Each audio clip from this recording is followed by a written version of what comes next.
जब रूसी सैनिक मोर्चे पर बड़ी तादाद में मारे जा रहे हैं, पुतिन रूस भर के गुप्त दफ्तरों में छुपे हैं। रूसी राजनीति का महान शुतुरमुर्ग अपना सिर पूरी तरह से रेत में छुपाए हुए है, क्योंकि वह जो देख रहा है उसे पूरी तरह से नकार रहा है। क्रेमलिन मानता है कि यूक्रेन के खिलाफ युद्ध रूस हार चुका है, लेकिन पुतिन ही अकेले ऐसे रूसी हैं जो गंभीरता से मानते हैं कि रूस जीत सकता है। ये हकीकत नहीं है, ये पुतिन का खुद का बनाया हुआ भ्रम है, जो तब भी बना हुआ है जब यूक्रेन कुछ इतना बड़ा कर रहा है कि रूस की हर योजना बिखर रही है। अभी यूक्रेन को युद्ध में बड़ी बढ़त मिली है, जो पुतिन के आक्रमण के बाद लाई गई तकनीक, खासकर ड्रोन का नतीजा है। यूक्रेन के मध्यम दूरी के ड्रोन रूस की सेनाओं पर तबाही मचा रहे हैं, क्योंकि वे फ्रंट लाइन के पीछे हमला कर रहे हैं। इससे रूसी लॉजिस्टिक्स बर्बाद होती है, कमांड और कंट्रोल सेंटर नष्ट होते हैं और रूस को अपने पीछे के इलाकों से यूक्रेन पर हमले शुरू करने से रोकता है। यूक्रेन ने इस मौके का फायदा उठाकर अपनी और रूस की तकनीक के अंतर का लाभ उठाते हुए जवाबी हमले किए हैं, जिससे रूसी इलाकों में अफरा तफरी मच रही है। ये एक साफ हकीकत है। यूक्रेन लगभग एक साल में अपनी सबसे अच्छी स्थिति में है। यूक्रेन के राष्ट्रपति वोलोदिमिर जेलेंस्की के अनुसार, जिन्होंने 3 अप्रैल को कहा था कि यूके स्रोतों से मिली खुफिया जानकारी से पता चला है कि यूक्रेन में मौजूदा फ्रंटलाइन की स्थिति यूक्रेन के लिए उतनी ही अच्छी है जितनी लंबे समय से नहीं रही। बुधवार को मेरी खुफिया एजेंसी की एक रिपोर्ट और ब्रिटिश खुफिया तंत्र का एक विश्लेषण आया था। जेलेंस्की ने कहा कि MI6 के अनुसार पिछले 10 महीनों में यूक्रेन की फ्रंटलाइन की स्थिति अभी सबसे बेहतर है। मध्यम दूरी ड्रोन इसके मुख्य कारण है। क्रेमलिन और रूस के सैन्य तंत्र में कई लोग पुतिन को चेतावनी देने की कोशिश कर रहे हैं, जबकि राष्ट्रपति उनकी अनदेखी कर रहे हैं। हम उन चेतावनियों और पुतिन की भ्रांति की स्थिति पर जल्द ही वापस आएंगे। सबसे पहले युद्ध अध्ययन संस्थान या ISW इस आकलन का समर्थन करता है कि फिलहाल यूक्रेन के ड्रोन आसमान पर हावी हैं। 10 अप्रैल को एक्स पर की गई एक पोस्ट में ISW ने कहा, रूसी और यूक्रेनी रिपोर्टें इस बात की पुष्टि करती दिखती है कि यूक्रेनी बलों ने युद्ध क्षेत्र में रूसी बलों पर ड्रोन की बढ़त हासिल कर ली है। ISW आगे जोड़ता है कि यही बढ़त रूस के रुके वसंत आक्रमण और यूक्रेन की सफल जवाबी हमले की क्षमता का केंद्र है। यूक्रेन की हालिया सफलताओं की वजह रूसी वायु रक्षा प्रणालियों पर बढ़ते हमले हैं, जिससे सुरक्षित हवाई गलियारे खुल गए और मिड रेंज ड्रोन हमले संभव हुए।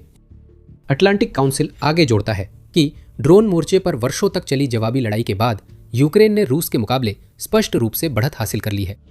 छोटी और लंबी दूरी के हमलों के साथ साथ पुतिन की सेनाओं पर नजदीकी पीछे के इलाकों में भी हमले किए जा रहे हैं, जिसका मतलब है कि यूक्रेन अब उन करीब 20 किलोमीटर की दूरी को भी कवर कर सकता है, जिसे उसके FPV ड्रोन यूक्रेन के विशाल मारक क्षेत्रों में कवर करते हैं, और उन 300 किलोमीटर या उससे अधिक की दूरी से भी आगे, जिसे यूक्रेन के लंबी दूरी के ड्रोन रूस के अंदर हमले करने के लिए तय कर सकते हैं। ये सब तकनीक का कमाल है। यूक्रेन की तकनीक रूस से बेहतर है, और ये वो खबर है जिसे पुतिन बिल्कुल बर्दाश्त नहीं कर सकते। ये उनकी कहानी को झुठला देता है, उनके प्रचार को बर्बाद कर देता है। आंकड़े स्पष्ट है, रूसी हमले की सच्चाई बता देते हैं। जनवरी से यूक्रेन के मिड रेंज हमलों की संख्या लगभग 3 गुना हो गई है। रिपोर्ट्स के मुताबिक जनवरी में 41 हमले हुए थे। फरवरी में यूक्रेन ने अपने मिड रेंज ड्रोन के 61 हमले किए, और मार्च में यूक्रेन ने रूस की ओर अपने 115 घातक नए हथियार भेजे। ये मिड रेंज हमले उन 11,000 मिशनों में शामिल हैं जो यूक्रेन के मानव रहित प्रणाली बल रोज अंजाम दे रही है, जैसा कि कमांडर इन चीफ एलेक्जेंडर सिरस्की ने बताया। ये बेकाबू ड्रोन दबदबा है, और मार्च अब तक इसका चरम था। यूक्रेन की ड्रोन फोर्सेस ने 1,50,000 सत्यापित टारगेट्स को तबाह किया, जो फरवरी में निशाना बनाए गए लक्ष्यों से 50% ज्यादा है। यूक्रेन के मीडियम रेंज हमलों से रूस के 143 गोदाम और लॉजिस्टिक सुविधाएं तबाह हुई है। SIS के मुताबिक आंकड़े बढ़ रहे हैं। यूक्रेन की ड्रोन ताकत के आगे रूस के 52 और कमांड पोस्ट गिर चुके हैं। साथ ही देश के 20 तेल, गैस और ऊर्जा इंफ्रास्ट्रक्चर की सुविधाएं भी नजदीकी इलाकों में तबाह हो गई है। ये आंकड़े नकारे नहीं जा सकते। कई रूसियों के लिए ये सच है। पुतिन सिर रेत में छुपाने की कोशिश कर रहे हैं, लेकिन क्रेमलिन में खतरे की घंटियां बज रही हैं। रूसी नेता तबाही देख सकते हैं, पुतिन न देखे तो भी, और वे उन्हें चेतावनी देने की कोशिश कर रहे हैं। आरबीसी। यूक्रेन ने 10 अप्रैल को रिपोर्ट किया कि मई 2024 से रूस के रक्षा मंत्री बने आंद्रेई बेलोउसोव, जो पुतिन द्वारा हटाए गए सर्गेई शोइगु की जगह आए, पुतिन को स्थिति समझाने की कोशिश कर रहे हैं। बेलोउसोव ने कहा है कि यूक्रेन में ड्रोन की स्थिति गंभीर हो गई है, क्योंकि यूक्रेन ने रूसी सेना पर तकनीकी और संख्यात्मक बढ़त हासिल कर ली है। स्टारलिंक की कमी से रूस के कब्जे वाले क्षेत्रों से ड्रोन हमले कम प्रभावी हुए हैं, और यूक्रेन ने एक नई पीढ़ी के उपकरण विकसित किए हैं जो रूस ने पहले कभी नहीं देखे थे। रूस बड़े पैमाने पर उन अधिक उन्नत प्रणालियों से निपटने के लिए तैयार नहीं है जिन्हें यूक्रेन तैनात कर रहा है, और क्रेमलिन भी ये जानता है। वह आदमी जिसे पुतिन ने खुद इन तरह की समस्याओं को खोजने और उनके समाधान बनाने के लिए नियुक्त किया था, वह इस बारे में जोर जोर से चिल्ला रहा है, लेकिन पुतिन उसकी बात सुन ही नहीं रहे हैं।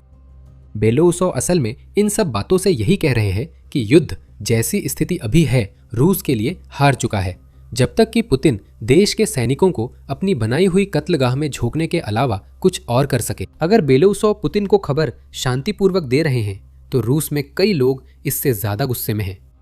वे सैंड ब्लॉगर हैं और उनके पास यूक्रेन में रूस के अभियान की स्थिति पर कहने को काफी कुछ है। अगर पुतिन हकीकत से इतने दूर न होते तो देख सकते थे कि पिछले 4 सालों में सैन्य ब्लॉगर लगातार देशभक्ति भरी चापलूसी से रूस के आक्रमण की खुली आलोचना तक पहुंच गए हैं। वे ब्लॉगर यह नहीं कहते कि आक्रमण नहीं होना चाहिए था, बल्कि अक्सर परोक्ष रूप से यह कहते हैं कि लगातार सैन्य अक्षमता की वजह से यह आक्रमण नाकाम रहा है। पूरे रूस में पेशेवर प्रचारक अब पुतिन के खिलाफ हो रहे हैं। अलेक्सी चुडायेव, जो युश्कुनिक सुविधा के प्रमुख है, जो रूस के ड्रोन विकास के बड़े हिस्से के लिए जिम्मेदार है, पहले पुतिन की तारीफ करते थे, लेकिन अब पूरे रूसी समाज की आलोचना कर रहे हैं। चुडायेव का कहना है कि रूस ने अपने समाज में सामंतवाद को गहराई से बसा दिया है, और ये पिछड़ा हुआ सोच न केवल नागरिकों के अधिकार छीन लेता है, बल्कि उस तरह के नवाचार के रास्ते भी बंद कर देता है जिससे रूस यूक्रेन की तकनीकी प्रगति के साथ कदम से कदम मिला सके। सैन्य ब्लॉगर राइबार, जिनके टेलीग्राम पर करीब 1 मिलियन सब्सक्राइबर हैं, अन्य आलोचकों में शामिल हैं।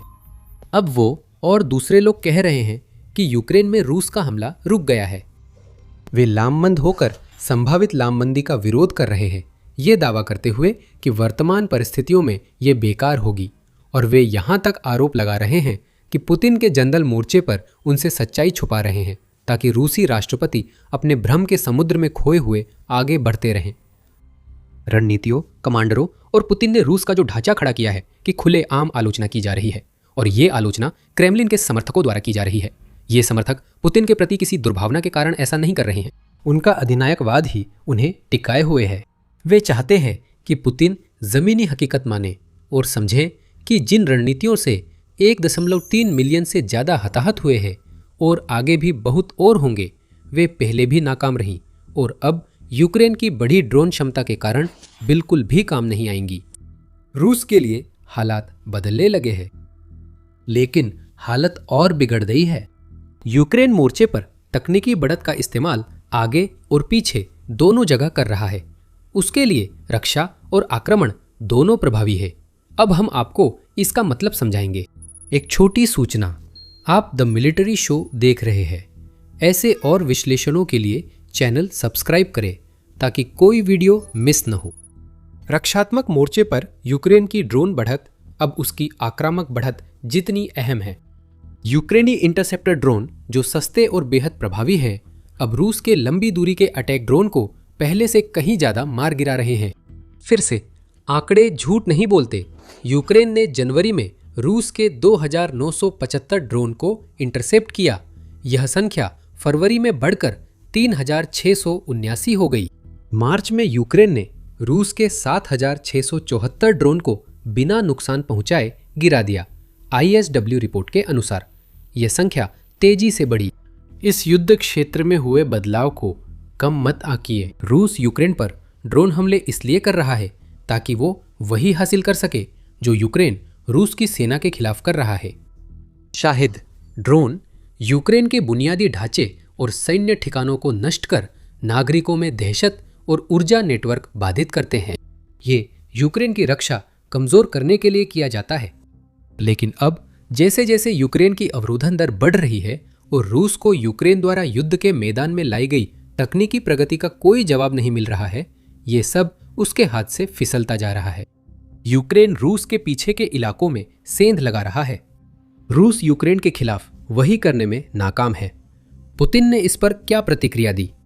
वह यूक्रेन युद्ध पर झूठा नैरेटिव फैलाते हैं, मानो रूस अब भी ताकतवर हो। हमने ये हाल ही में 7 अप्रैल को भी देखा है, जब ये खबर आई कि यूक्रेन ड्रोन तकनीक के मामले में रूस से आगे निकल गया है, तो पुतिन ने इस समस्या को हल करने के लिए कोई ठोस कदम नहीं उठाया। वह रूस की रणनीति नहीं बदल रहे हैं। रूस ने सिर्फ 11 अप्रैल से पहले के 24 घंटों में ही 1440 सैनिक खो दिए, तो अब भी रूस के सैनिक यूक्रेन के ड्रोन के लिए आसान शिकार बन रहे हैं। अब पुतिन सिर्फ बाल्टिक देशों को कमजोर चेतावनी दे पाए हैं, जिन्हें वह रूस के खिलाफ यूक्रेन की लंबी दूरी की ड्रोन मुहिम में मददगार मानते हैं। अगर एस्टोनिया, लातविया और फिनलैंड यूक्रेन को अपने हवाई क्षेत्र से बाल्टिक सागर में रूस की तेल अवसंरचना पर लंबी दूरी के हमले की अनुमति दे, तो रूस ने प्रतिक्रिया की धमकी दी है। यूक्रेन पहले ही ऐसा कर रहा है। रूस के 2 मुख्य बाल्टिक बंदरगाहों को मार्च के अंत और अप्रैल की शुरुआत में बंद करना पड़ा, क्योंकि यूक्रेन के ड्रोन बार बार उन पर हमला कर रहे थे। लेकिन पुतिन सिर्फ इतना ही कर सकते हैं।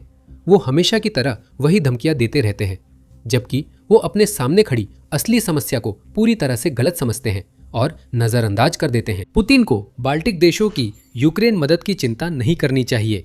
असली समस्या उनकी खुद की गलतफहमियां है।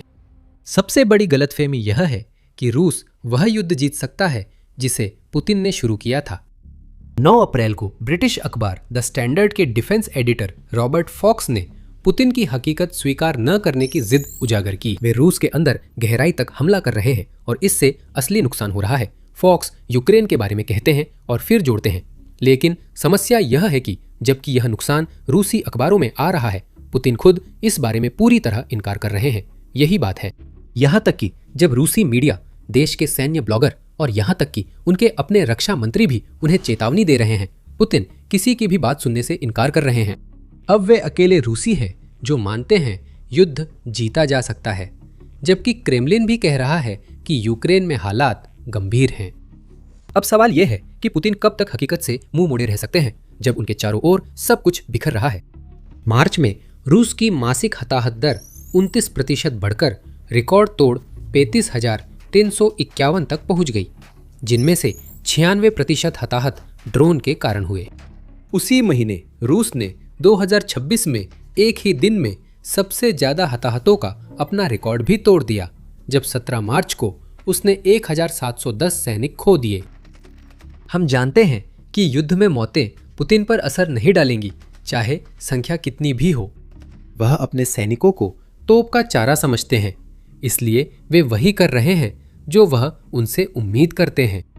पुतिन का ध्यान यूक्रेन की रूस के बाल्टिक बंदरगाहों में की गई हरकतों पर जा सकता है। ईरान में ऑपरेशन एपिक फ्यूरी के बाद ईरान में तेल की बढ़ती कीमतों से करीब $1 अरब की अप्रत्याशित कमाई की उम्मीद थी, लेकिन बाल्टिक ड्रोन हमलों के चलते यह रकम क्रेमलिन के हाथ से चली गई। पुतिन को तो उनके दुश्मनों से भी चेतावनी मिल रही है कि अब उस जंग को रोकने का वक्त आ गया है जिसे वो जीत नहीं सकते।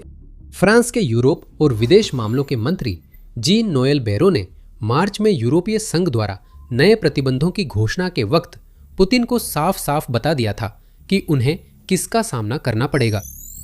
यही सच्चाई है। व्लादिमीर पुतिन को इसका सामना करना होगा। जिस आक्रामक युद्ध में उन्होंने अपने देश को झोंक दिया और जिससे वह कमजोर और बदनाम हो सकता है, उससे रुकना चाहिए। ये एक रणनीतिक, राजनीतिक और आर्थिक विफलता है जिसे अब खत्म करना चाहिए। बैरो ने रूस की असफलताओं को यूक्रेन ही नहीं, दुनिया भर में उजागर किया। अफ्रीका में बैरो ने कहा, यूरोपीय संघ अब रूस से 200 गुना ज्यादा निवेश करता है। पुतिन का प्रभाव क्षेत्र हाथ से निकल रहा है।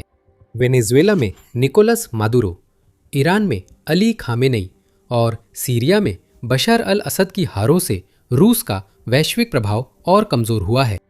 पुतिन वैश्विक मंच और यूक्रेन में बिखर रहे हैं। निश्चित रूप से पुतिन को अब किसी की सुननी ही होगी।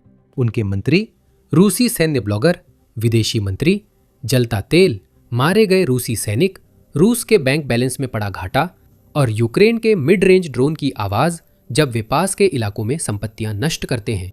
इनमें से कम एक चीज पुतिन के इनकार को तोड़ सकती है, जिससे उन्हें समझ आए कि यूक्रेन युद्ध में जीत अब असंभव है।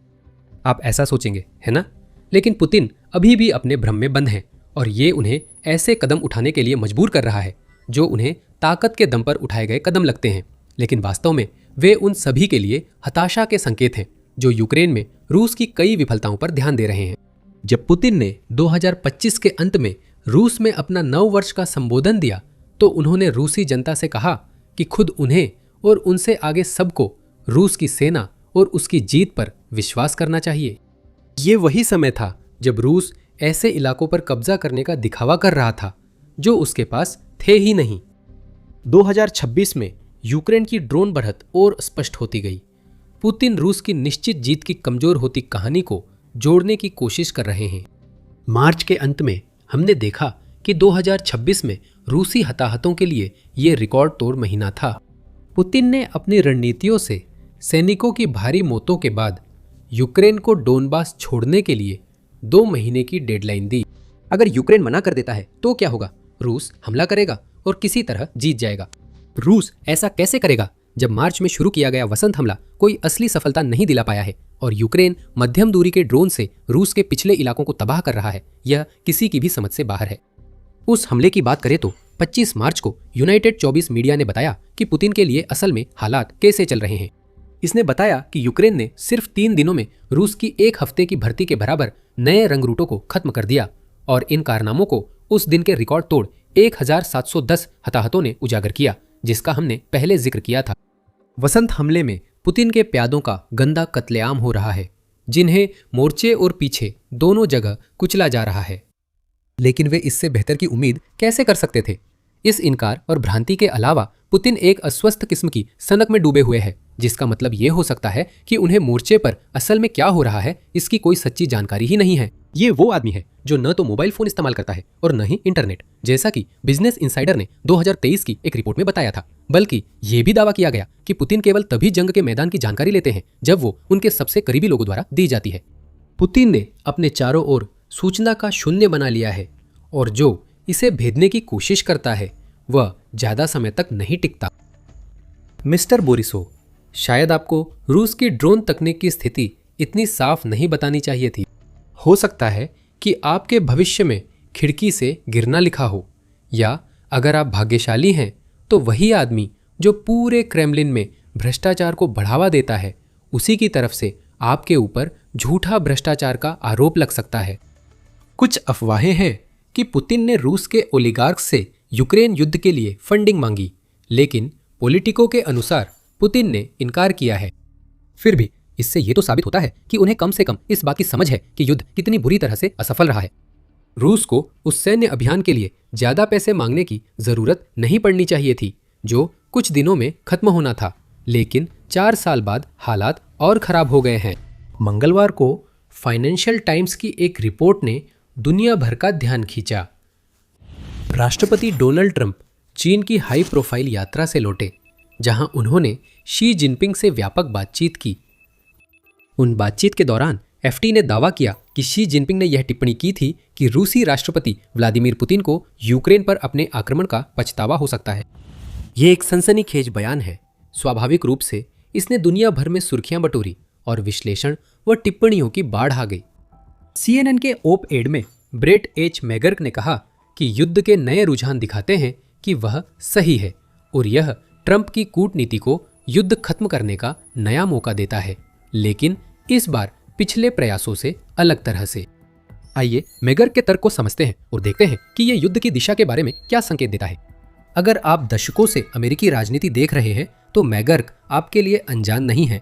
वह एक प्रमुख अमेरिकी राजनयिक और वकील है जिन्होंने 4 राष्ट्रपतियों George W Bush, Barack Obama, Donald Trump और जो बाइडेन के तहत वरिष्ठ राष्ट्रीय सुरक्षा पदों पर कार्य किया है। उन्होंने हाल ही में राष्ट्रपति जो बाइडेन के डिप्टी असिस्टेंट और राष्ट्रीय सुरक्षा परिषद में मध्य पूर्व और उत्तर अफ्रीका के समन्वयक के रूप में काम किया है। उन्होंने गाजा में युद्ध विराम वार्ता और हमास के बंधकों की रिहाई जैसे जटिल राजनयिक प्रयासों का नेतृत्व किया। इससे पहले उन्होंने राष्ट्रपति ओबामा और ट्रंप के तहत ISIL का मुकाबला करने वाले वैश्विक गठबंधन के लिए विशेष राष्ट्रपति दूत के रूप में काम किया था, जहां उन्होंने एक अंतर्राष्ट्रीय गठबंधन का नेतृत्व किया जिसने इराक और सीरिया में ISIL की क्षेत्रीय हार में महत्वपूर्ण भूमिका निभाई। वे 2007 इराक सर्ज रणनीति के मुख्य वास्तुकारों में थे और अमेरिका इराक सुरक्षा समझौते की वार्ता में भी मदद की।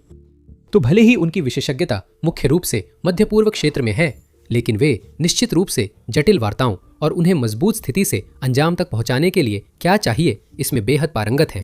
CNN के ओप एड में, जहां वे वैश्विक मामलों के विश्लेषक हैं, उन्होंने कहा कि शी के बयान ट्रंप को रूस पर दबाव डालकर उसे समझौते पर राजी कराने का मौका देते हैं और युद्ध की नई परिस्थितियां यूक्रेन के पक्ष में शर्तें तय कर सकती हैं।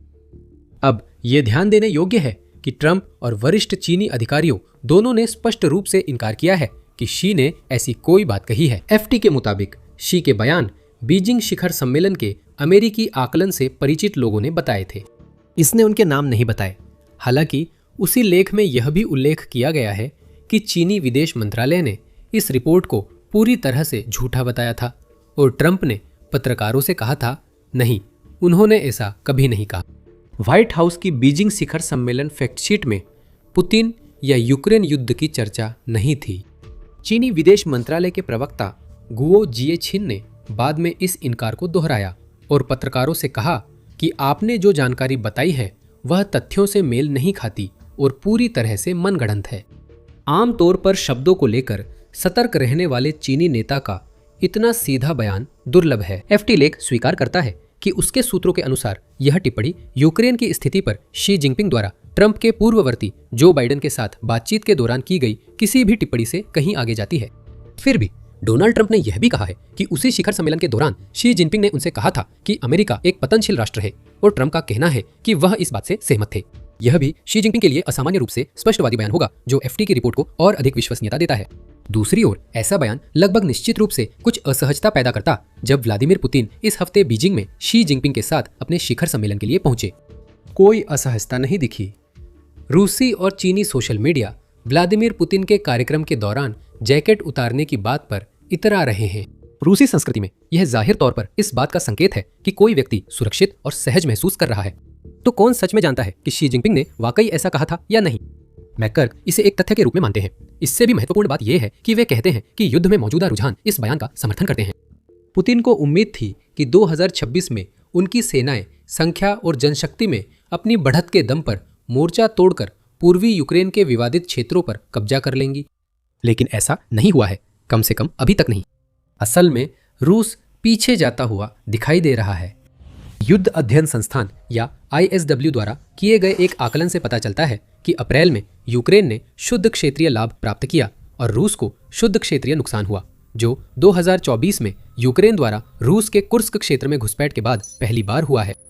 रिपोर्ट के अनुसार 45 वर्ग मील क्षेत्र पुनः हासिल हुआ है। द इकोनॉमिस्ट का वॉर ट्रैकर भी यह नोट करता है कि 2026 से अब तक यूक्रेन ने 2023 के बाद पहली बार छोटे लेकिन महत्वपूर्ण क्षेत्रीय लाभ प्राप्त किए हैं। ये रिपोर्टें उस समय रूसी पक्ष की बातों से बिल्कुल अलग है। रूसी जनरल स्टाफ प्रमुख वालेरी गेरासिमोव ने कहा कि 2026 में रूसी बलों ने 656 वर्ग मील क्षेत्र और 80 बस्तियों पर कब्जा किया, साथ ही लुहांस्क ओब्लास्ट की आखिरी बस्तियों को मुक्त कराया। रूसियों द्वारा जारी की गई स्थान चिन्हित फुटेज कम से कम बयान के अंतिम हिस्से की पुष्टि करती हुई लगी। इसे युद्ध की धुंध या प्रचार कहे, लेकिन यूक्रेनी बढ़त को साबित करने वाला एक और गंभीर आंकड़ा है दोनों पक्षों के बीच मारे गए लोगों के शवों का आदान प्रदान। दोनों पक्षों के बीच अदला बदली में लौटाए गए मारे गए सैनिकों की संख्या लंबे समय से पश्चिमी और यूक्रेनी इस दावे को चुनौती देती रही है कि रूस की जनशक्ति की क्षति यूक्रेन की तुलना में कहीं अधिक है। कुछ क्षेत्रों में ये अनुमान दिमाग को झकझोर देने वाले स्तर तक पहुंच गए हैं। 2025 के अंत में यूक्रेनी खुफिया आकलनों में अनुमान था कि कुपियांस्क पर कब्जे के दौरान हर यूक्रेनी सैनिक के मुकाबले करीब 27 रूसी सैनिक मारे गए। हालांकि रॉयटर्स इसकी पुष्टि नहीं कर सका। इस हफ्ते यूक्रेनी सेना प्रमुख अलेक्जेंडर सिरस्की ने हानि अनुपात कम बताया। मारे गए लोगों में यह अनुपात दिन के हिसाब से 7 से 9 गुना तक होता है। यही मृतकों का अनुपात है, उन्होंने कहा। यह कुपियोंस्क के आंकड़ों से 3 गुना कम हो सकता है, फिर भी काफी ज्यादा है। सैन्य नियमों के अनुसार सफल आक्रमण के लिए आक्रमणकारी सेना को आमतौर पर 3 गुना ज्यादा जनशक्ति चाहिए। अगर क्षेत्र में भारी किलेबंदी हो तो अनुमान 5 से 1 हो जाता है। इन अनुपातों का मतलब है कि आक्रमण करने वाली सेना को रक्षकों की तुलना में अधिक हताहतों का सामना करना पड़ता है, और आमतौर पर ऐसा ही होता है। 7 या 9 गुना अनुपात रूसियों के लिए भारी नुकसान दर्शाता है। स्वतंत्र पश्चिमी विश्लेषक आमतौर पर आकलनों में संयमित रहते हैं। CSIS जैसे स्रोत बताते हैं कि कुल हताहतों में अनुपात रूस के पक्ष में लगभग 2.5 से 1 है, जिसमें मारे गए, घायल और लापता शामिल है, जबकि केवल मौतों में यूक्रेन का अनुपात अधिक है। समस्या यह है कि दोनों पक्षों के बीच मारे गए लोगों की अदला बदली का अनुपात काफी हद तक दूसरी दिशा में झुका हुआ है। लॉस्ट आर्मर के आधिकारिक आंकड़ों के मुताबिक 2022 में रूसी आक्रमण के बाद से मृतकों की नियमित अदला बदली लगातार हो रही है। कुल मिलाकर रूस ने 24,955 यूक्रेनी शव लौटाए हैं और बदले में 3,450 शव प्राप्त किए हैं। यह औसतन हर रूसी मृतक पर 7.23 यूक्रेनी मृतकों का अनुपात है। 2026 में अब तक 3,528 यूक्रेनी शवों को 155 रूसी शवों के बदले लौटाया गया है, जो अनुपात 22.76 से 1 है। ये 2025 में हुए आदान प्रदान की तुलना में काफी कम है, जहां 16,304 यूक्रेनी शवों के बदले 439 रूसी शवों का आदान प्रदान हुआ था, जो अनुपात 37.14 से 1 था। सबसे महत्वपूर्ण बात यह है कि हाल ही में हुए आदान प्रदान में, जो पिछले हफ्ते हुआ था, 526 यूक्रेनी शवों के बदले 41 रूसी शवों का आदान प्रदान किया गया। ये अभी भी 12.8 से 1 का अनुपात है, लेकिन पिछले कुछ समय से लगभग हर महीने होने वाले आदान प्रदान लगभग 1000 यूक्रेनी शवों के बदले 10 से 20 रूसी शवों के आसपास ही रहे हैं। यूक्रेनी पक्ष ने लंबे समय से दावा किया है कि इस बड़े अंतर के 2 मुख्य कारण हैं। उनका दावा है कि रूसी अपने ही कुछ मृतकों या पहले आंशिक रूप से लौटाए गए मृत सैनिकों के शरीर के अंगों को शामिल कर आंकड़े बढ़ा चढ़ाकर पेश कर रहे हैं, लेकिन उनका मुख्य दावा यह रहा है कि चूंकि रूसी आगे बढ़ रहे हैं, इसलिए वे कब्जे वाले इलाकों में मारे गए सैनिकों के शवों को इकट्ठा कर पा रहे हैं, जबकि यूक्रेन को ऐसा मौका नहीं मिला, जिससे ये अनुपात कृत्रिम रूप से बढ़ गया है। ताजा अदला बदली में हाल के महीनों की तुलना में रूसी सैनिकों की संख्या दुगनी हो गई, जबकि यूक्रेनी सैनिकों की संख्या लगभग आधी रह गई। यूक्रेन के तर्कों का इस्तेमाल करें तो इसका मतलब है कि यूक्रेन वास्तव में अब युद्ध के मैदान में आगे बढ़ना शुरू कर रहा है, और जैसे जैसे वो रूस के पहले से कब्जे वाले इलाकों में घुस रहा है, मारे गए रूसी सैनिकों के शवों को इकट्ठा कर रहा है। मैगर के अनुसार रूसी हमले रुकने और यूक्रेनी बढ़त से अब दबाव रूस के भीतर भी दिख रहा है। अब युद्ध की लागत पर नाराजगी जताई जा रही है। हाल के दिनों में सार्वजनिक असहमति के एक दुर्लभ प्रदर्शन में रूसी सांसद रेनेट सुलाइमानोव ने चेतावनी दी कि रूस की अर्थव्यवस्था यूक्रेन में लंबे समय तक चलने वाले युद्ध को सहन नहीं कर सकती।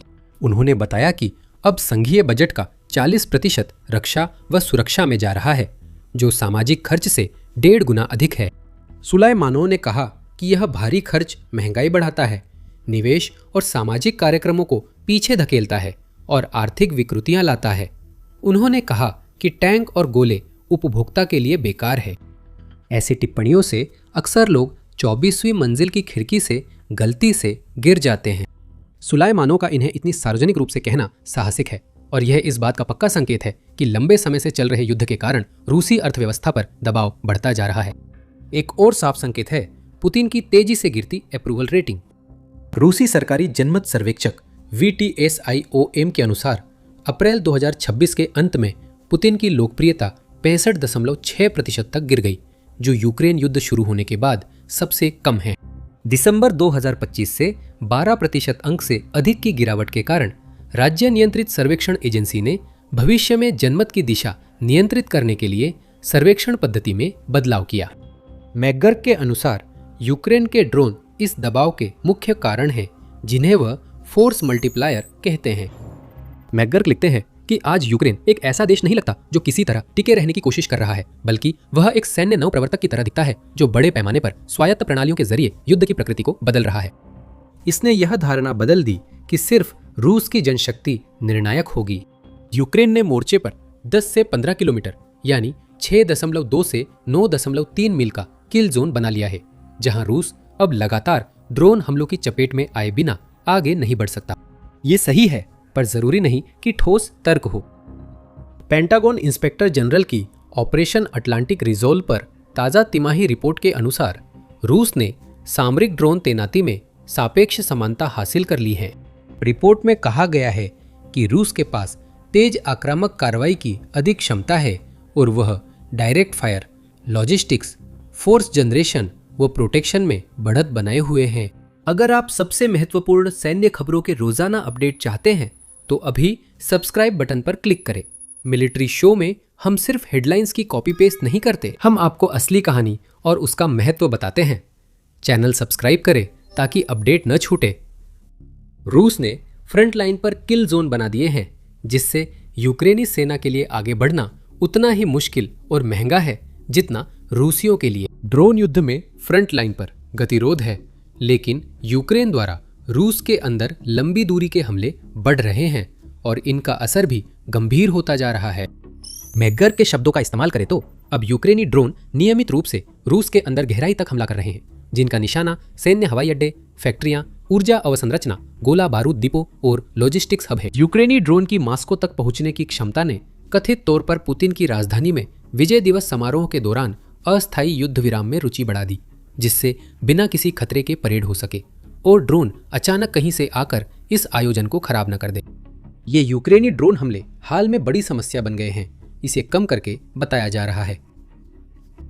पिछले 2 सालों में यूक्रेन के लंबी दूरी के ड्रोन लॉन्च की संख्या लगातार बढ़ती रही है और हाल के महीनों में तो ये आसमान छू गई है। ये सिर्फ रूपक नहीं है, कई रूसी ठिकानों पर हुए हमलों के मामले में ये शाब्दिक रूप से भी सच है। जनवरी 2024 में 110 यूएवी से यह आंकड़ा मार्च 2026 में 7000 से अधिक हो गया और केवल 2025 के दौरान ही कुल लॉन्च की संख्या 5 गुना बढ़ गई। मार्च में यूक्रेन ने पहली बार एक महीने में लॉन्च किए गए लंबी दूरी के ड्रोन की संख्या में रूस को पीछे छोड़ दिया। रूसी अधिकारियों ने हाल ही में बताया कि राजधानी पर एक साल में सबसे बड़ा हमला हुआ, जिसमें वायु रक्षा ने 550 से ज्यादा ड्रोन रोक लिए। एक ही लहर में 1000 से ज्यादा ड्रोन मॉस्को क्षेत्र और रूस के अंदरूनी इलाकों पर निशाना बनाकर लॉन्च किए गए। जैसा कि मैगर सही रूप से बताते हैं, ये हमले अब रूस को अपनी वायु रक्षा प्रणाली फैलाने, विमानों को स्थानांतरित करने, बुनियादी ढांचे को मजबूत करने और देश की रक्षा के लिए अधिक संसाधन समर्पित करने के लिए मजबूर कर रहे हैं। यूक्रेन लड़ाई का दायरा बढ़ा रहा है और मॉस्को के लिए युद्ध की कीमत बढ़ा रहा है, जबकि मॉस्को यूक्रेन में कोई क्षेत्र हासिल करने के लिए संघर्ष कर रहा है।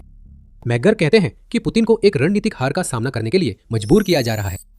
वे लिखते हैं कि आक्रामक युद्धों का मूल्यांकन अंततः नक्शे पर खींची गई रेखाओं से नहीं, बल्कि इस बात से किया जाता है कि क्या वे उन राजनीतिक उद्देश्यों को पूरा करते हैं जिनके लिए उन्हें शुरू किया गया था।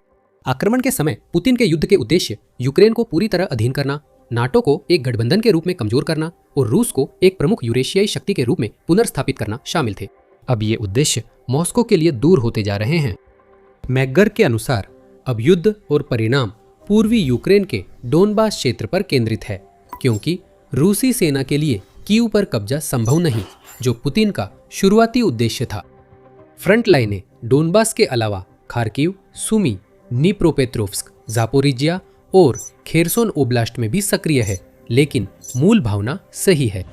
जब तक रूस विशाल रिजर्व सेना नहीं जुटाता और बेलारूस से बड़ा हमला नहीं करता, जैसा ज़ेलेंस्की और सिरस्की ने हाल में चेताया है, तब तक इस बात के बहुत कम सबूत हैं कि उसके पास कीव पर कब्जा करने की क्षमता है। क्या रूस फिर से खुद को प्रमुख यूरेशियाई शक्ति बना सकता है? ये इस बात पर निर्भर करता है कि आप किससे पूछते हैं, जबकि मैगर जैसे कुछ लोग कहते हैं कि ऐसी संभावना अब धीरे धीरे दूर होती जा रही है। बीजिंग में हाल ही में संपन्न हुए शिखर सम्मेलन में पुतिन और शी दोनों को ऐसा लगता है कि उन्होंने ये बात नज़रअंदाज कर दी है। शिखर सम्मेलन में दोनों ने संयुक्त घोषणा पर हस्ताक्षर किए, जिसमें रूस और चीन के नेतृत्व में बहुध्रुवीय विश्व बनाने की बात कही गई। 47 पन्नों के नीति दस्तावेज और करीब 40 अन्य सहयोग समझौतों पर great hall of the people में हस्ताक्षर हुए। ये दस्तावेज ऐसी विश्व व्यवस्था चाहता है जिसमें संप्रभुता, समान राज्य संबंध हों और नाटो, ऑकस जैसे सैन्य गठबंधनों के विस्तार का विरोध हो, जिन्हें ये जंगल के कानून जैसा मानता है। नेताओं ने अपनी रणनीतिक साझेदारी को प्रमुख शक्तियों के लिए एक आदर्श और उस चीज के संतुलन के रूप में प्रस्तुत किया है जिसे उन्होंने अमेरिकी एक तरफा और वर्चस्ववादी प्रवृत्तियों के रूप में वर्णित किया।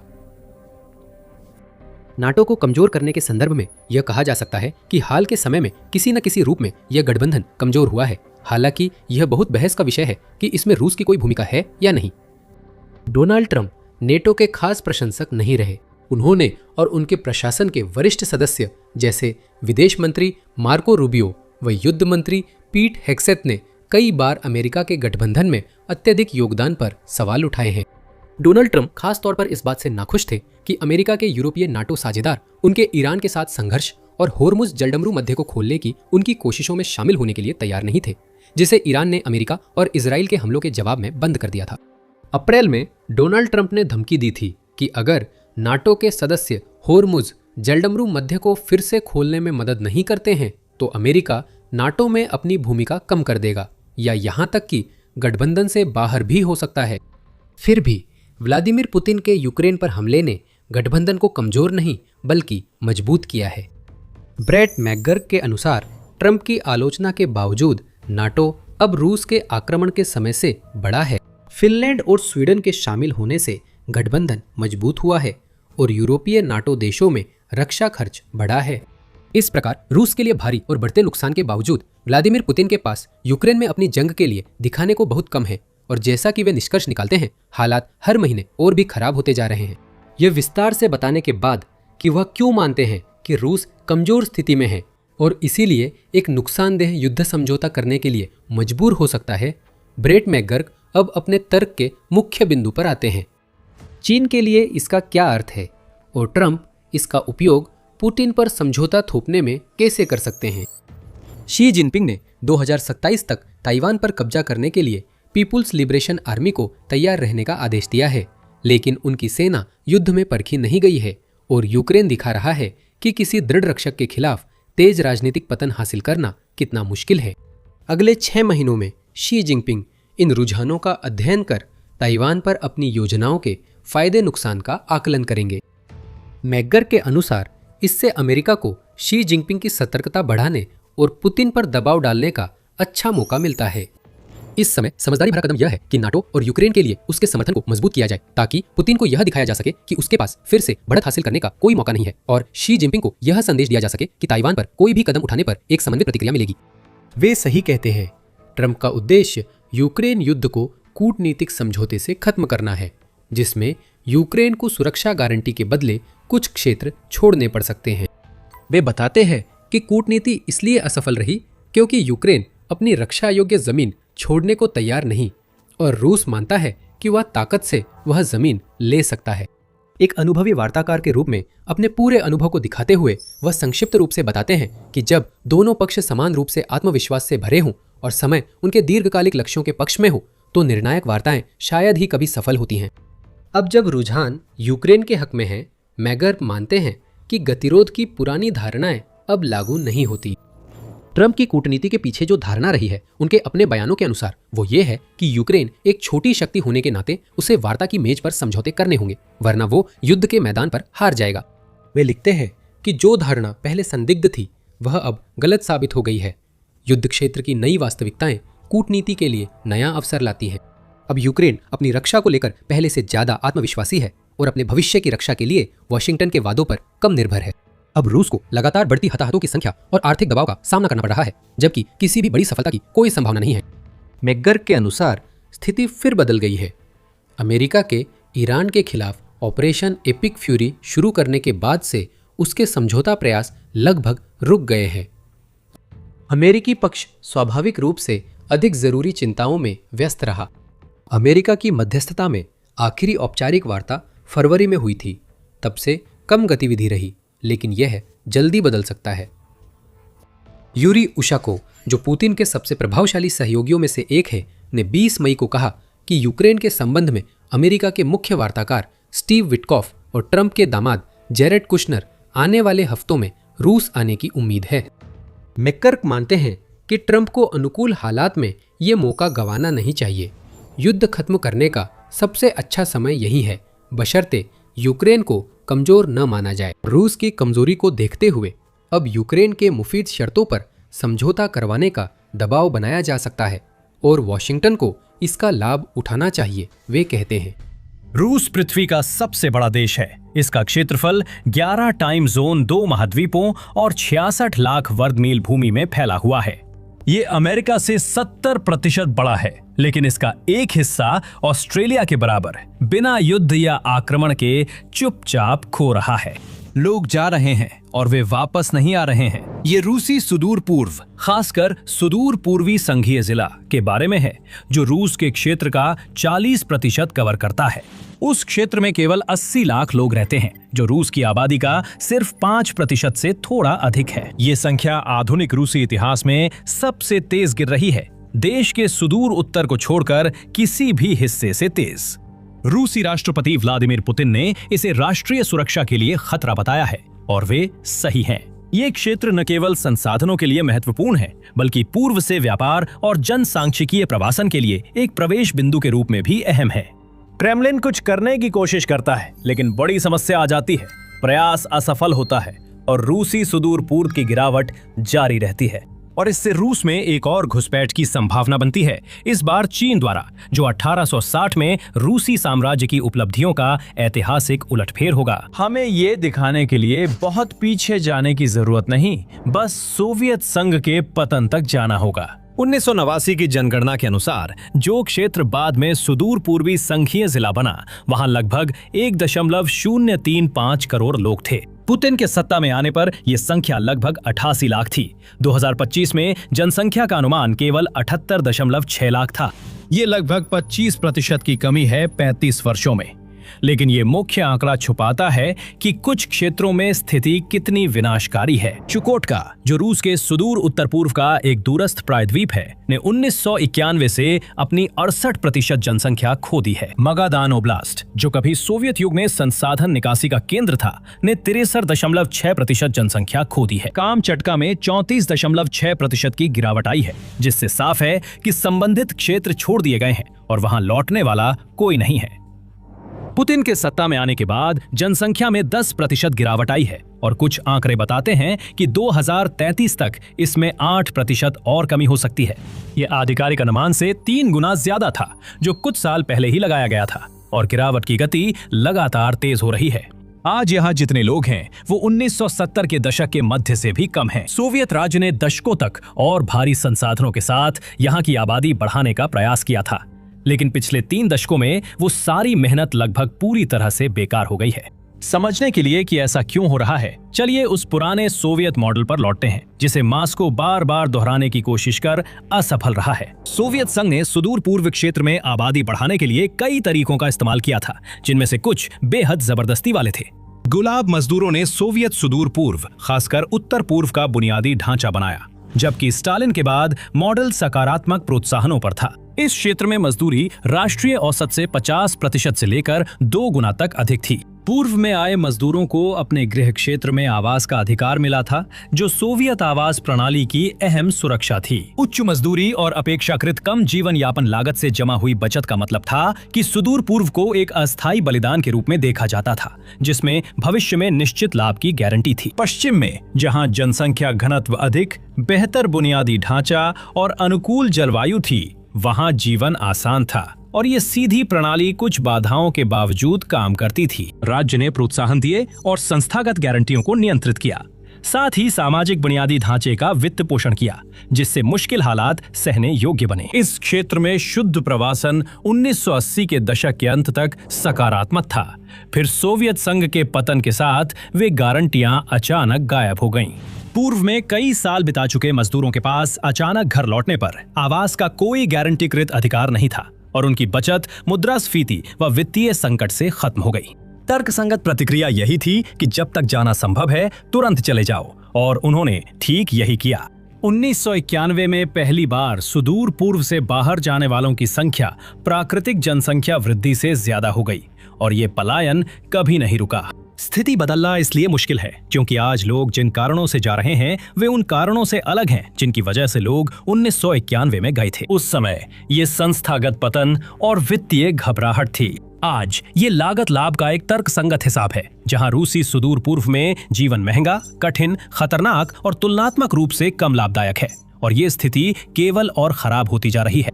आइए आय के पहलू से शुरू करते हैं।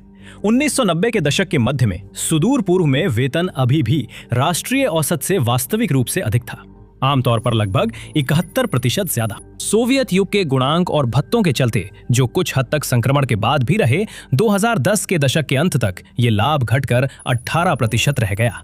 इस दौरान यहाँ जीवन यापन की लागत पश्चिमी रूस से काफी ज्यादा रही। खाबारोव्स्क और व्लादिवोस्तोक जैसे दक्षिणी शहरों में ये 25 से 30% अधिक थी। कामचटका और सखालिन जैसे स्थानों में ये 40 से 60% अधिक थी, और चुकोटका में ये 80 से 100% तक अधिक थी। गणित साफ है, कमाई थोड़ी बढ़ती है पर खर्च काफी बढ़ जाता है। सुदूर पूर्व में आपकी तनख्वाह की असली कीमत और नोवोसिबिर्स्क या मॉस्को में उसकी कीमत के बीच का फर्क लगातार घट रहा है।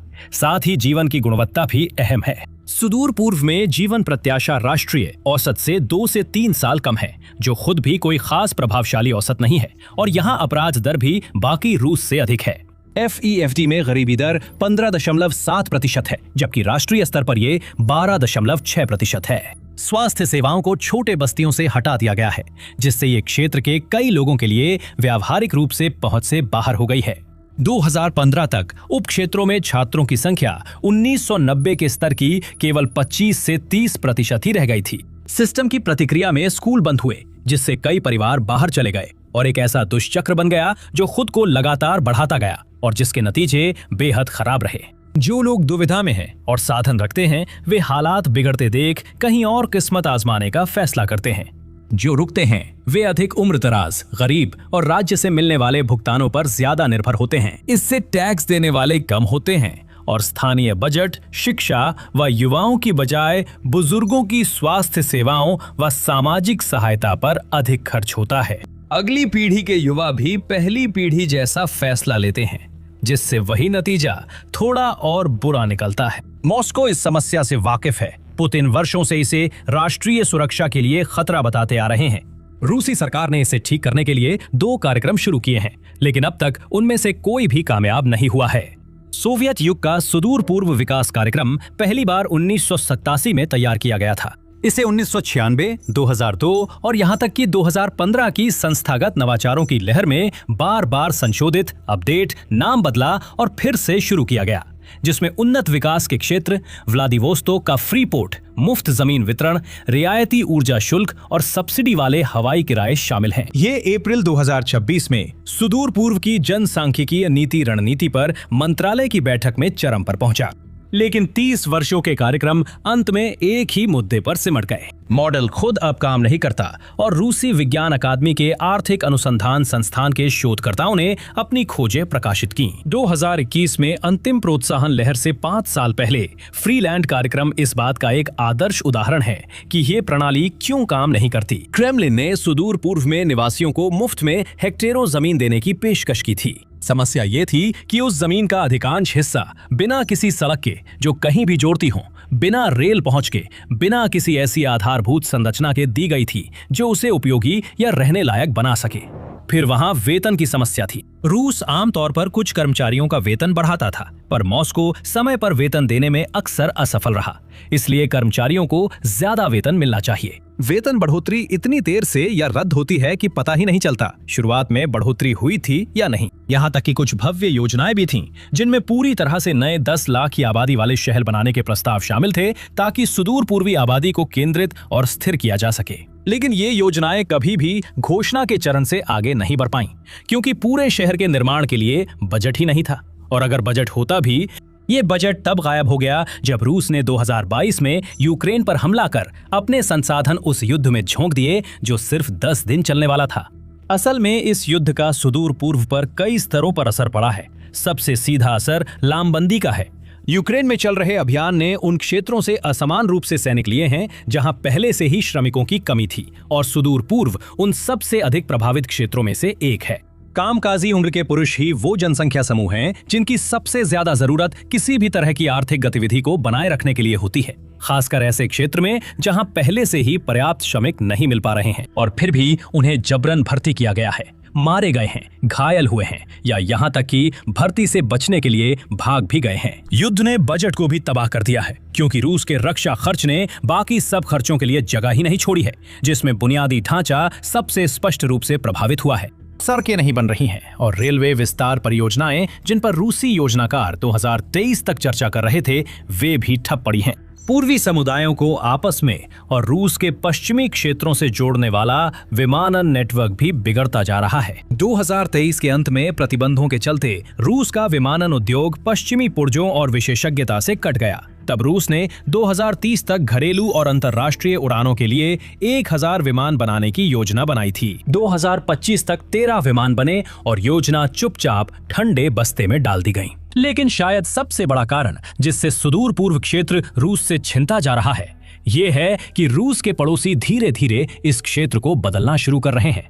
अब सिर्फ याद दिला रहा हूं, ऐसी विश्लेषण चाहिए तो मिलिट्री शो सब्सक्राइब करें। हम रोज भू राजनीति और युद्ध की वीडियो पोस्ट करते हैं ताकि आपको तुरंत जानकारी मिले। फिर सुदूर पूर्व लौटते हैं। चीन कई सालों से यहां अपनी मौजूदगी बढ़ा रहा है और यूक्रेन युद्ध ने इसे तेज किया है। अब मॉस्को को बीजिंग की कहीं ज्यादा जरूरत है जितनी बीजिंग को मॉस्को की है, और इस निर्भरता की कीमत सुदूर पूर्व में चुकाई जा रही है। 2025 तक सुदूर पूर्वी संघीय जिले में चीनी निवेश 1 ट्रिलियन रूबल यानी लगभग 13.5 अरब डॉलर तक पहुंचने का अनुमान है। खाबरोव्स्क क्षेत्र और चीन के बीच व्यापार मात्रा 2024 में 5.5 मिलियन टन बढ़ी और 2025 के सिर्फ पहले 6 महीनों में इसमें और 36% की वृद्धि हुई है। चीन मूल रूप से सुदूर पूर्व की पूरी अर्थव्यवस्था को अपने में समाहित कर रहा है और जो व्यापार संघ के भीतर होना चाहिए था उसे अपने पास खींच रहा है। लेकिन यहाँ एक और भी महत्वपूर्ण कारक है, जनसंख्या। अनुमानित 5 लाख चीनी नागरिक अब व्लादिवोस्तोक और यूराल्स के बीच रहते हैं। ये संख्या लगातार बढ़ रही है। वीजा मुक्त व्यवस्था और रूस के उन्नत विकास क्षेत्रों तक विशेष पहुंच के चलते ये संभव हुआ है, जिन्हें मॉस्को ने निवेश और जनसंख्या बनाए रखने के लिए बनाया था। ये रूसी कामगारों को बनाए रखने की तुलना में चीनी कामगारों को आकर्षित करने में ज्यादा प्रभावी रहे हैं। यूक्रेन की विदेशी खुफिया सेवा के अनुसार सुदूर पूर्व के कई शहरों में ऐसे एन्क्लेव हैं जहां रूसी कार्यबल लगभग नहीं है। ध्यान दें, जो रूसी सुदूर पूर्व में है वे वहां के मूल निवासी नहीं थे। वे साइबेरिया में रहने के आदि अल्पसंख्यक नहीं थे, बल्कि सोवियत संघ ने उन्हें वहां ज्यादा पैसे के वादे के साथ बसाया था। वे सांस्कृतिक रूप से पश्चिमी रूस के लोगों के ज्यादा करीब हैं, बजाय वहां की मूल आबादी के। उस आबादी के मंगोलिया या चीन से पहले से गहरे संबंध हैं, पर इसका मतलब ये नहीं कि वे नए प्रवासियों को ज्यादा स्वीकार करते हैं। चीन की सरकार की भी शायद यही दिलचस्पी है। याद रखिए, 1860 से पहले बाहरी मंचूरिया छिंग चीन का हिस्सा था और चीन ने उस ऐतिहासिक तथ्य को अब तक पूरी तरह भुलाया नहीं है। पिछले वर्षों में चीन ने इस हद तक कदम बढ़ाया कि उसने उस क्षेत्र के रूसी शहरों को उनके पुराने चीनी नामों से संबोधित किया। बिल्कुल, इसका मतलब ये नहीं कि चीन अचानक हमला कर 150 साल पहले खोई जमीन ले लेगा। शायद उसे हमला करने की जरूरत नहीं, क्योंकि स्थानीय आबादी रूस की आर्थिक नीतियों और लामबंदी व युद्धकालीन प्राथमिकताओं के तहत होने वाले असमान व्यवहार से पहले ही दबाव में है। इससे निपटने के लिए रूस ने एक असामान्य और शायद खुद के लिए विनाशकारी रणनीति अपनाई, जिसमें रूसियों को पूर्वी एशियाई लोगों से बदलना शुरू किया। फार ईस्ट में श्रमिकों की कमी के चलते मॉस्को ने प्योंगयांग का रुख किया है। ये व्यवस्था सरल है। 2024 और 2025 की शुरुआत में 15,000 से ज्यादा उत्तर कोरियाई श्रमिक आधिकारिक तौर पर रूस पहुंचे, जिनमें अधिकतर फार ईस्ट में है, क्योंकि वहीं उनकी सबसे ज्यादा जरूरत है और ये उनके देश के करीब है। अनौपचारिक अनुमान है कि 2025 के अंत तक संख्या 50,000 के करीब हो सकती है और क्षेत्र में काम कर रही रूसी कंपनियों ने पहले ही 1,53,000 अतिरिक्त उत्तर कोरियाई श्रमिक अनुबंधों का अनुरोध किया है। मांग कम नहीं हो रही। इसका सबूत है कि कई उत्तर कोरियाई अपने अनुबंधों को गुलामी जैसा मानते हैं, जिसमें 18 घंटे की शिफ्ट और साल भर में केवल 2 छुट्टियां मिलती हैं। इस व्यवस्था की संरचना से साफ है कि किसे फायदा हो रहा है। उत्तर कोरियाई श्रमिकों को आमतौर पर संविदात्मक ढांचे के तहत न्यूनतम वेतन मिलता है। रूसी कंपनियां जो भुगतान करती हैं और श्रमिकों को मिलने वाला अंतर प्योंगयांग को जाता है, जो किम जोंग उन सरकार के लिए विदेशी मुद्रा का बड़ा स्रोत है। इसी कारण उत्तर कोरिया को मौजूदा व्यवस्था बनाए रखने का पूरा प्रोत्साहन है और मॉस्को के पक्ष में शर्तों पर दोबारा बातचीत करने का कोई प्रोत्साहन नहीं है। नतीजा ये है कि दो परमाणु संपन्न देश रूसी क्षेत्र में अपनी पकड़ मजबूत कर रहे हैं। भले ही उनके तरीके अलग हों, पर रणनीतिक रूप से परिणाम एक जैसा है। एक ऐसा क्षेत्र जहां मास्को अपनी आबादी के बल पर पर्याप्त रूप से न तो कर्मचारियों की नियुक्ति कर सकता है, न ही धन जुटा सकता है और न ही शासन चला सकता है। वहां इन देशों की बढ़ती और गहराती मौजूदगी है। यूक्रेन की विदेशी खुफिया सेवा ने कहा कि मास्को युद्ध की कीमत अपने क्षेत्र से चुका रहा है। ये युद्ध जीतने और घरेलू स्थिरता पाने के लिए पुतिन का एक और जुआ है, जिसे उन्होंने खुद बर्बाद किया। यहाँ एक और पहलू भी है जिसे पश्चिम में अपेक्षाकृत कम कवरेज मिलता है, आंशिक रूप से क्योंकि ये बहुत चरम लगता है और आंशिक रूप से क्योंकि ये अभी शुरुआती चरण में है।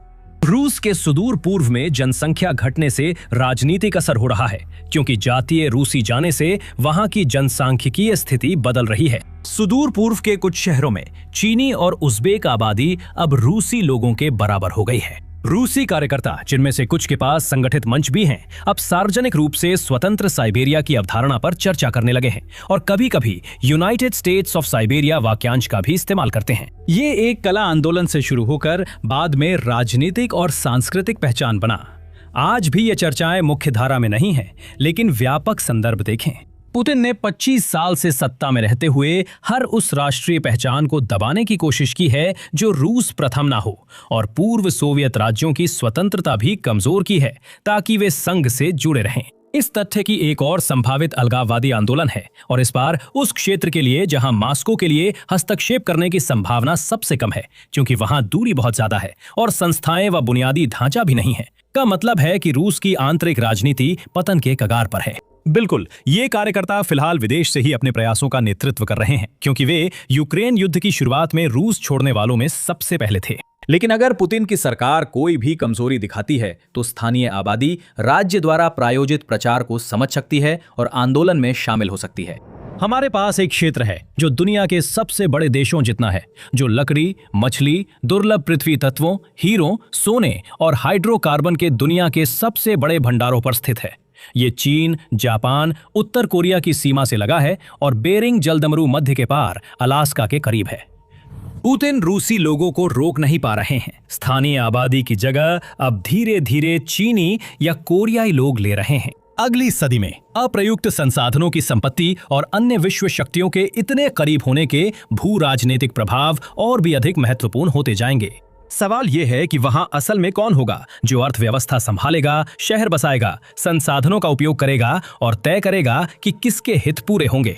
मॉस्को खुद को महाशक्ति बताता है, आसपास के क्षेत्रों पर नियंत्रण जमाता है, पश्चिमी घेराबंदी का विरोध करता है और यूक्रेन व अन्य जगह अपनी ताकत दिखाता है, लेकिन वो अपने ही क्षेत्र को साधारण नियंत्रण के स्तर पर भी नहीं संभाल सकता, यानी अपने लोगों को वहां रखना। रूस वास्तव में कल या अगले चुनाव में सुदूर पूर्व को खोने नहीं जा रहा है और निकट भविष्य में संघ से अलग होने के लिए कोई विद्रोह भी नहीं होने वाला है। लेकिन इसमें गलती ना करें, रूसी सुदूर पूर्व धीरे धीरे रूसी जनसांख्यिकीय प्रभुत्व से हटकर किसी और जनसांख्यिकीय वास्तविकता की ओर बढ़ रहा है। सीमा परिवर्तन आसन्न नहीं है, या जो ताकतें जनसांख्यिकीय पतन को चला रही हैं वही आर्थिक पतन को भी चला रही हैं, और ये खुद को बनाए रखने वाली और खुद को मजबूत करने वाली हैं। वहां कौन रहता है, कौन काम करता है, कौन निर्माण करता है और वहां की संपत्तियों से कौन लाभ उठाता है, इसकी जमीनी हकीकत बदल रही है, जैसा कि दशकों से हो रहा है। रूस यूक्रेन युद्ध की गति में जबरदस्त बदलाव आया है। किसी तरह तमाम मुश्किलों के बावजूद यूक्रेन ने इस संघर्ष की शुरुआत एक कमजोर पक्ष के रूप में करने के बावजूद दुनिया की सबसे बड़ी सैन्य ताकतों में से एक को बुरी तरह कमजोर करने और उसकी कोशिशों को विफल करने के तरीके खोज लिए हैं। अब कई प्रमुख सैन्य विश्लेषक तर्क देते हैं कि यूक्रेन के पास रूसी जीत को रोकने का एक वास्तविक रास्ता है, भले ही युद्ध जारी है और मॉस्को अपनी क्षयकारी रणनीति के साथ आगे बढ़ रहा है। बेन हॉजेस एक सैन्य विशेषज्ञ और सेवानिवृत्त अमेरिकी सेना अधिकारी हैं। उन्होंने यूनाइटेड स्टेट्स आर्मी, यूरोप के कमांडिंग जनरल और नाटो के रसद के वरिष्ठ मार्गदर्शक के रूप में सेवा दी। हॉजेस एक ऐसे व्यक्ति हैं जिनके पास दशकों का सैन्य अनुभव है और आधुनिक संघर्षों की बदलती गतिशीलता, रणनीतियों और युद्ध कौशल में लगभग बेजोड़ समझ है। जब वे बोलते हैं, लोग ध्यान से सुनते हैं, और उन्होंने यूक्रेन युद्ध पर वर्षों से काफी कुछ कहा है। असल में युद्ध के शुरुआती चरणों से ही वे यूक्रेनी जीत की संभावना के सबसे मुखर समर्थकों में से एक रहे हैं। उदाहरण के लिए सितंबर 2022 में जब दुनिया के अधिकांश मीडिया को यकीन था कि रूस के पास इतना ज्यादा पैसा, ताकत और जनशक्ति होगी कि यूक्रेन उसका मुकाबला नहीं कर पाएगा, हॉजेस ने टेलीग्राफ में रूस के खुद बिखरने के लिए तैयार हो जाइए शीर्षक से लेख लिखा। उन्होंने तर्क दिया कि रूस न केवल युद्ध हारेगा बल्कि रूसी संघ इस युद्ध के बाद पूरी तरह बिखर जाएगा। उन्होंने बार बार रूसी सरकार की जिन बातों को वे विफलता मानते हैं उन्हें उजागर किया है और खास तौर पर पुतिन को तीखी आलोचना का निशाना बनाया है। यहाँ तक कि जब युद्ध की दिशा बार बार बदलती रही है और समय के साथ पूरी तरह अलग परिस्थितियां विकसित हुई हैं, जैसे कि यंत्रीकृत हमलों से ड्रोन युद्ध की ओर बदलाव, हॉसेस ने कुल मिलाकर अपने इस नजरिए पर कायम रहे हैं कि रूस जीत नहीं सकता और ना ही जीत पाएगा। समय के साथ युद्ध पर हॉजेस के कई आकलन अब ज्यादा विश्लेषकों से मेल खाते हैं। 2026 में भी वो अपने नजरिए पर कायम है और मई की शुरुआत में डिकोडिंग जियोपॉलिटिक्स पॉडकास्ट पर डोमिनिक प्रेसल के साथ साक्षात्कार में उन्होंने इस संघर्ष पर हालिया विचार साझा किए। उस साक्षात्कार की शुरुआती टिप्पणी के दौरान हॉजेस ने कहा, यह स्पष्ट है कि अब बढ़त यूक्रेन के पक्ष में आ गई है। इसका मतलब ये नहीं है कि यूक्रेन अभी जीतने वाला है या कुछ ऐसा, लेकिन मुझे लगता है कि ये अब और भी स्पष्ट होता जा रहा है कि रूस के लिए वास्तव में यूक्रेन को हराना संभव नहीं है। जब विस्तार से बताने के लिए कहा गया तो हॉजेस ने 5 मुख्य कारणों का उल्लेख किया कि ऐसा क्यों हुआ है और हम उनमें से प्रत्येक को विस्तार से देखेंगे। पहला कारण है हताहतों की संख्या। हॉजेस ने कहा, यूक्रेन द्वारा रूस को भारी हताहत पहुंचाने से ये गति बदली है। अब पहली बार हताहतों की संख्या रूस की सेना में भर्ती सैनिकों से ज्यादा हो गई है। आंकड़े भी इसका समर्थन करते हैं और आधिकारिक आंकड़े क्रेमलिन के नजरिए से काफी गंभीर स्थिति दिखाते हैं, जिसमें बताया गया है कि युद्ध शुरू होने से लेकर 2025 के अंत तक यूक्रेन के साथ युद्ध में 3,52,000 रूसी सैनिक मारे गए हैं। ये आंकड़ा निर्वासित रूसी मीडिया मेड्यूजा और मीडिया जोना ने 9 मई 2026 को घोषित किया, जब रूस हर साल द्वितीय विश्व युद्ध में नाजी जर्मनी पर जीत की सालगिरह पर सैन्य परेड करता है। क्षति की गणना के लिए मीडिया जोना ने बीबीसी रूसी सेवा के साथ मिलकर सैनिकों की पुष्टि मौतों का डेटाबेस बनाया, जिसमें सोशल मीडिया पोस्ट और वसीयत रिकॉर्ड जैसे कई स्रोतों का उपयोग किया। उस डेटाबेस में यूक्रेन में मारे गए रूसी सैनिकों के लगभग 2,18,000 पुष्टि किए गए नाम शामिल हैं। 3,52,000 के अनुमान तक पहुंचने के लिए मीडिया जोना और मेदूजा ने फिर वसीयत रिकॉर्ड में देखी गई कम उम्र के पुरुषों की अतिरिक्त मृत्यु दर का अध्ययन किया। उनका अनुमान सही लगता है, क्योंकि अन्य संगठनों ने भी ऐसे ही आंकड़े दिए हैं। उदाहरण के लिए centre for strategic and international studies CSIS, जो वॉशिंगटन स्थित एक थिंक टैंक है, ने जनवरी में कहा था कि 2025 के अंत तक युद्ध में लगभग 3,25,000 रूसी सैनिक और 1,40,000 यूक्रेनी मारे जा चुके होंगे। इन आंकड़ों में 2026 में दर्ज हताहतों को शामिल नहीं किया गया है, जिसमें बताया गया है कि फ्रंट लाइन पर दसियों हजार और रूसी मारे गए हैं और अनगिनत अन्य घायल हुए हैं। इन अनुमानों में रूस के लिए लड़ रहे विदेशी लड़ाकों और यूक्रेन के कब्जे वाले इलाकों की मिलिशियाओं की मौतें शामिल नहीं हैं। इसलिए क्रेमलिन के नुकसान संभवतः काफी अधिक होंगे। यह शायद समझाता है कि रूस अपने हताहत दर की किसी भी जानकारी को छुपाने के लिए इतनी कोशिश क्यों करता है। कभी कभी सार्वजनिक रिकॉर्ड से डेटा हटा देता है या सैन्य कब्रिस्तानों की सैटेलाइट तस्वीरों को भी धुंधला कर देता है, ताकि रूसी शोध समूह और आम जनता देश के नुकसान की हकीकत को ना जान सके। लेकिन क्रेमलिन हमेशा के लिए सच नहीं छुपा सकता। वो ऐप्स ब्लॉक कर, VPN बैन कर और रूसी जनता को बाहरी दुनिया से काटने की कोशिश करता है। फिर भी कई मीडिया रिपोर्टें सच उजागर करती हैं। रूस को यूक्रेन से ज्यादा नुकसान हुआ है और वो अपनी सेना को लगातार मोर्चे पर भेज रहा है, इस भरोसे कि उसकी बल प्रयोग की रणनीति आखिरकार जीत का रास्ता खोलेगी। सालों तक वो इसका खामियाजा भुगते बिना बच निकलता रहा, लेकिन अब जैसा कि होजेस ने बताया, रूस के मानव बल के भंडार खत्म होने लगे हैं। मई 2026 में आंकड़ों से पता चला कि क्रेमलिन की सेनाओं ने लगातार 5 महीनों में भर्ती से ज्यादा सैनिक खो दिए। और अधिक सटीक रूप से कहें तो यूक्रेन के मानव रहित प्रणाली बलों ने अनुमान लगाया कि रूस ने दिसंबर 2025 से अप्रैल 2026 के बीच लगभग 1,48,400 लोगों की भर्ती की। उसी अवधि में रूस को 1,56,735 पुष्ट हताहतों का सामना करना पड़ा, जिसमें मार्च और अप्रैल में लगभग 34,000 नुकसान प्रत्येक महीने हुए। जितना अधिक समय तक ये चलता रहेगा, स्थिति उतनी ही खराब होती जाएगी, क्योंकि अब रूस केवल अपने सैनिकों को तोप का चारा समझने और उनकी जगह लेने के लिए अनंत संख्या में नए रंगरूटों पर निर्भर रहने के सिद्धांत पर जीवित नहीं रह सकता। उसकी सेना अब ना तो बड़ी हो रही है और ना ही उसी आकार में बनी हुई है। हर गुजरते महीने के साथ वो धीरे धीरे छोटी होती जा रही है। जैसे जैसे छोटी होती है, वैसे वैसे कमजोर होती है और यूक्रेन के मौके बढ़ते हैं। कीव के कमांडर अब और ऊंचे लक्ष्य तय कर रहे हैं। उम्मीद है कि 2026 के अंत तक हर महीने 50,000 रूसी सैनिकों को खत्म करना शुरू कर देंगे। अगर वे लक्ष्य के पास भी पहुंचते हैं तो ये बड़ी जीत होगी, क्योंकि रूस हर महीने 30-35 हजार सैनिकों की क्षति की भरपाई नहीं कर पा रहा है, तो 40,000 या उससे अधिक की क्षति संभालना पूरी तरह असंभव होगा। वास्तव में देश ने अपनी भर्ती बढ़ाने के लिए शायद बेहद हताश कदम उठाने शुरू कर दिए हैं, जिसमें ब्लैकमेलिंग से लेकर प्रोपेगेंडा तक और भ्रामक प्रचार अभियानों तक सब कुछ शामिल है, जिनका उद्देश्य छात्रों को ड्रोन ऑपरेटर के रूप में नाम लिखवाने के लिए बहकाना है, ताकि उन्हें सीधे फ्रंट लाइन के खतरनाक इलाकों में भेजा जा सके। लेकिन ये काम नहीं कर रहा है। आंकड़े क्रेमलिन की मनचाही दिशा में नहीं जा रहे हैं। हताहतों की संख्या बढ़ रही है, जबकि भर्ती ठप पड़ी है, और इसका मतलब है कि युद्ध के मैदान पर प्रदर्शन और भी खराब हो रहा है। ये हमें सीधे होजेस के रूस के पतन और यूक्रेन के उभार के दूसरे कारण की ओर ले जाता है। महीनों से रूसी सेना की ओर से जमीन पर कोई ठोस प्रगति नहीं हुई है। किसी भी सैन्य अभियान की सफलता मापने के सबसे अहम मानकों में से एक, खासकर किसी देश पर आक्रमण या जीत की कोशिश में, क्षेत्र होता है, न कि सिर्फ हताहत। अगर कोई आक्रमणकारी सेना हर दिन, हफ्ते और महीने के साथ बड़ी मात्रा में जमीन पर कब्जा करती है, तो वो सफलता का प्रतीक है।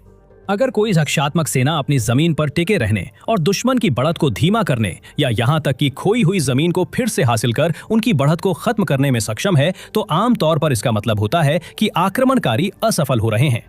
जैसा कि हॉजेस और प्रेसल ने इंटरव्यू में बताया, 2025 के दौरान कई इलाकों में रूसी बढ़त धीमी पड़ गई और 2026 की शुरुआत में लगभग पूरी तरह से रुक गई।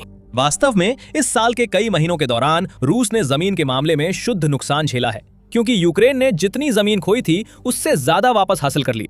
हॉजेस यूक्रेन द्वारा बड़े पैमाने पर ड्रोन विकसित करने और खुले में फंसे किसी भी रूसी सैनिक को ढूंढ निकालने की क्षमता को इसका मुख्य कारण मानते हैं। वो बताते हैं कि यूक्रेन ने मोर्चे पर हर जगह प्रभावी रूप से किल जोन बना दिए हैं, ऐसे इलाके जहां रूसी सैनिक बिल्कुल भी घुस नहीं सकते और जहां क्रेमलिन के कमांडर अपनी जरूरत के अनुसार बड़ी संख्या में सैनिकों को इकट्ठा नहीं कर सकते। इसके बजाय उनके छोटे हमला दस्ते बार बार पूरी तरह खत्म कर दिए जाते हैं। खबरों के अनुसार क्रेमलिन इस समस्या से निपटने के लिए यूक्रेनी ठिकानों में और भी छोटे दस्ते भेजने जैसी रणनीतियां अपना रहा है, लेकिन हॉजेस को शक है कि इससे युद्ध पर कोई बड़ा असर होगा, खासकर जब इसे उन 3 और कारणों के साथ जोड़कर देखें जो वे आज युद्ध की बदलती स्थिति के लिए बताते हैं। बाकी कारणों से पहले यही वजह है कि हम द मिलिट्री शो बनाते हैं, ताकि ताकत असल में कैसे चलती है ये समझा सकें। अगर आप नए हैं तो सब्सक्राइब करें ताकि कुछ मिस ना हो। लेफ्टिनेंट जनरल हॉजेस भी यूक्रेन की रणनीतिक खुफिया जानकारी को युद्ध के बदलते रुख के पीछे एक और बड़ा कारण मानते हैं। दूसरा कारण जिसकी वजह से मोमेंटम बदला है वो ये है कि ऐसा लगता है यूक्रेन ने जीत की एक रणनीति विकसित की है जो रूस की तेल और गैस निर्यात करने की क्षमता को नष्ट करके पूरी होती है। अब उनके पास काफी सटीक लंबी दूरी के हथियार है जो रूस के अंदर 1000 किलोमीटर दूर रिफाइनरियों पर हमला कर सकती है। जैसा कि होजेस ने समझाया, अब शायद ही कोई हफ्ता ऐसा जाता है जब यूक्रेनी ड्रोन और मिसाइलों द्वारा किसी रूसी तेल रिफाइनरी या अन्य ऊर्जा ढांचे को उड़ाने और उसमें आग लगाने की खबरें न आती हों। ये सब उस रणनीति से जुड़ा है जिसे कीव वर्षों से अपना रहा है, लेकिन जो वास्तव में 2025 में और उसके बाद 2026 में तेज हो गई, जब रिफाइनरियों, पाइपलाइनों, प्रोसेसिंग प्लांट्स, टर्मिनलों और अन्य महत्वपूर्ण तेल और गैस स्थलों पर हमलों में जबरदस्त बढ़ोतरी हुई। इन हमलों का कारण सीधा है। रूस युद्ध में अरबों डॉलर लगा रहा है और इसके लिए अपने तेल उद्योग पर निर्भर है। तेल रूसी अर्थव्यवस्था की रीढ़ है। इसी कारण पुतिन इतने समय तक युद्ध चला सके हैं। पश्चिमी प्रतिबंधों के बावजूद क्रेमलिन भारत और चीन जैसे देशों को बड़ी मात्रा में तेल और गैस बेचता रहा है, जिससे उसे अरबों डॉलर मिलते हैं ताकि वो अपनी खरीद, उत्पादन और भर्ती अभियानों का भुगतान कर सके। इस युद्ध को खत्म करने की कुंजी हर रूसी सैनिक को मारना या टैंक उड़ाना नहीं है। इसका तरीका है स्रोत पर वार कर मास्को के खजाने में आ रही धनराशि रोकना। इसके लिए यूक्रेन को बस अपने दुश्मन के तेल के प्रमुख बुनियादी ढांचे को ढूंढना और नष्ट करना है। युद्ध की शुरुआत में उसके पास साधन नहीं थे और वो अपने क्षेत्र की रक्षा और रूसी हमलों को रोकने में व्यस्त था। अब हालांकि यूक्रेन के पास पहले से कहीं बेहतर ड्रोन, मजबूत मिसाइलें, अधिक खुफिया जानकारी और अधिक उन्नत हथियार प्रणालियां हैं। ये रूसी रिफाइनरियों का सटीक पता लगाकर उन पर बेहद सटीक और घातक हमला कर सकता है और इन हमलों का असर बढ़ता जा रहा है। हर ईंधन टैंक जो आग की लपटों में घिर जाता है वो कीव के लिए जीत और मॉस्को के लिए हार का प्रतीक है। हर आग, हर विस्फोट, हर बंदी इस संघर्ष के बड़े परिप्रेक्ष्य में मायने रखती है, क्योंकि रूस के पास जितना कम पैसा होगा, इस युद्ध को जारी रखना उतना ही मुश्किल होगा। हॉजेस के अनुसार अगर यूक्रेनियन ऐसा जारी रखते हैं तो रूस के लिए युद्ध का खर्च उठाना मुश्किल हो जाएगा। जब रूस गरीब और यूक्रेन अमीर हो रहा है तो बेन हॉजेस का चौथा बड़ा बिंदु सामने आता है, कीव को पश्चिमी सहयोगियों से मिलने वाला बड़ा वित्तीय समर्थन। अपना ये मत साझा करते हुए कि संयुक्त राज्य अमेरिका यूक्रेन की समस्या के समाधान का हिस्सा नहीं बनने जा रहा है, हॉजेस को इस बात से तसल्ली मिलती है कि यूरोप अपनी भूमिका निभा रहा है। यूरोप के बाकी देश अब ये समझने लगे हैं कि उन्हें यूक्रेन की उतनी ही बल्कि उससे भी ज्यादा जरूरत है जितनी यूक्रेन को उनकी है, और रूस को बाकी यूरोप पर आक्रमण करने से रोकने का सबसे अच्छा तरीका यही है कि यूक्रेन को रूस को हराने में मदद की जाए।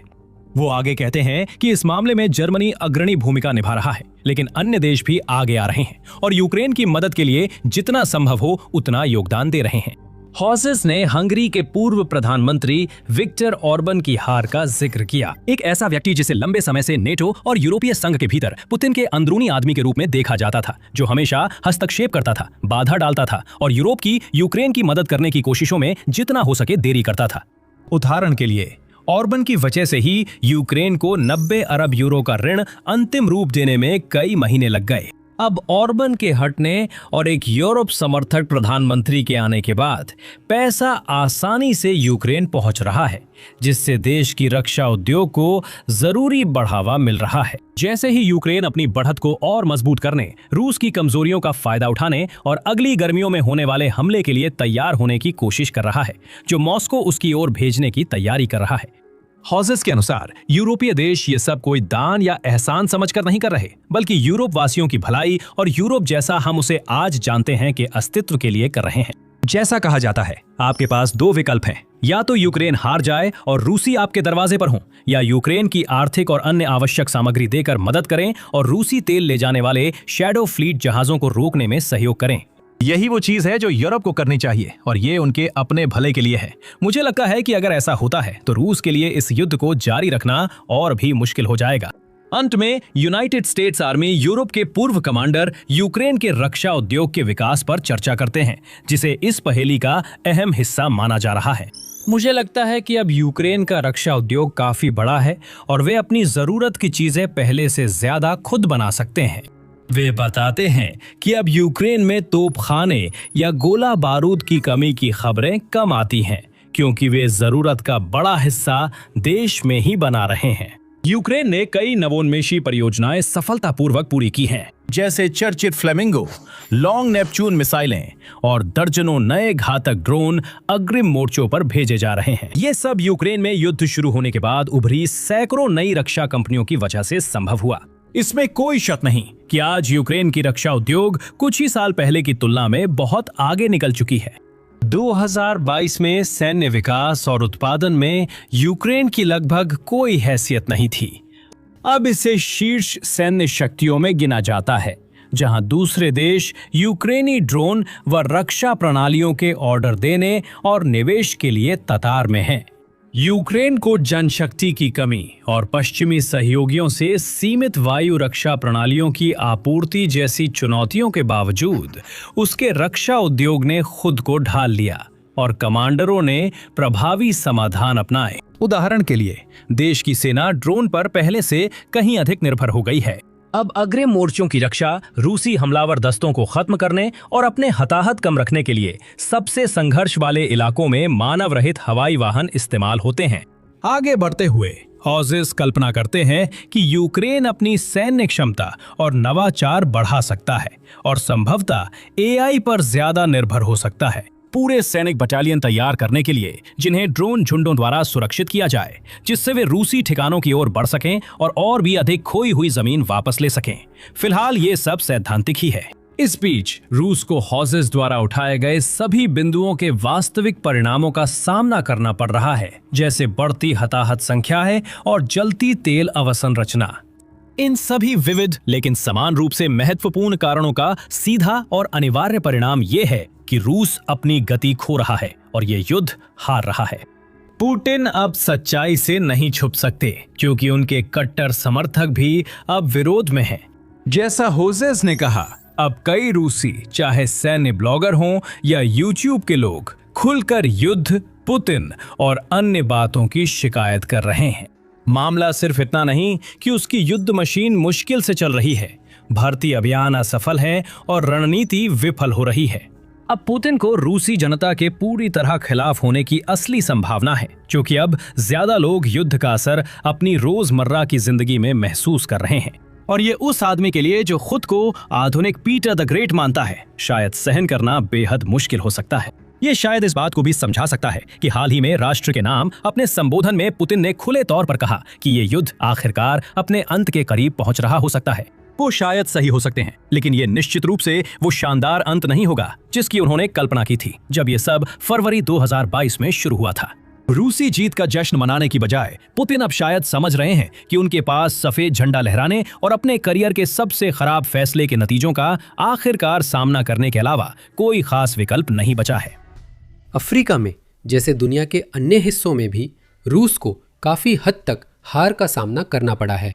ये शब्द फ्रांस के विदेश मंत्री जान नोएल बैरो ने अफ्रीका फॉरवर्ड समिट 2026 में कहे थे और ये शब्द रूस के सामूहिक दिल में खंजर की तरह चुभे हैं। क्यों?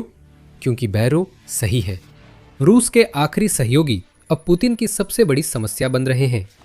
प्रभाव कम होता जा रहा है, पुतिन के खिलाफ माहौल बन रहा है। अगर आप रूस को अब भी महाशक्ति मानते हैं तो फिर सोचें। गिरावट असली है। अफ्रीका दिखाता है रूस कितना गिर चुका है। बैरो ने ये बात ले मोंद को अफ्रीका फॉरवर्ड समिट 2026 के बाद कही। वही समिट बैरो के अनुसार रूस के अफ्रीका में घटते प्रभाव का प्रमाण है।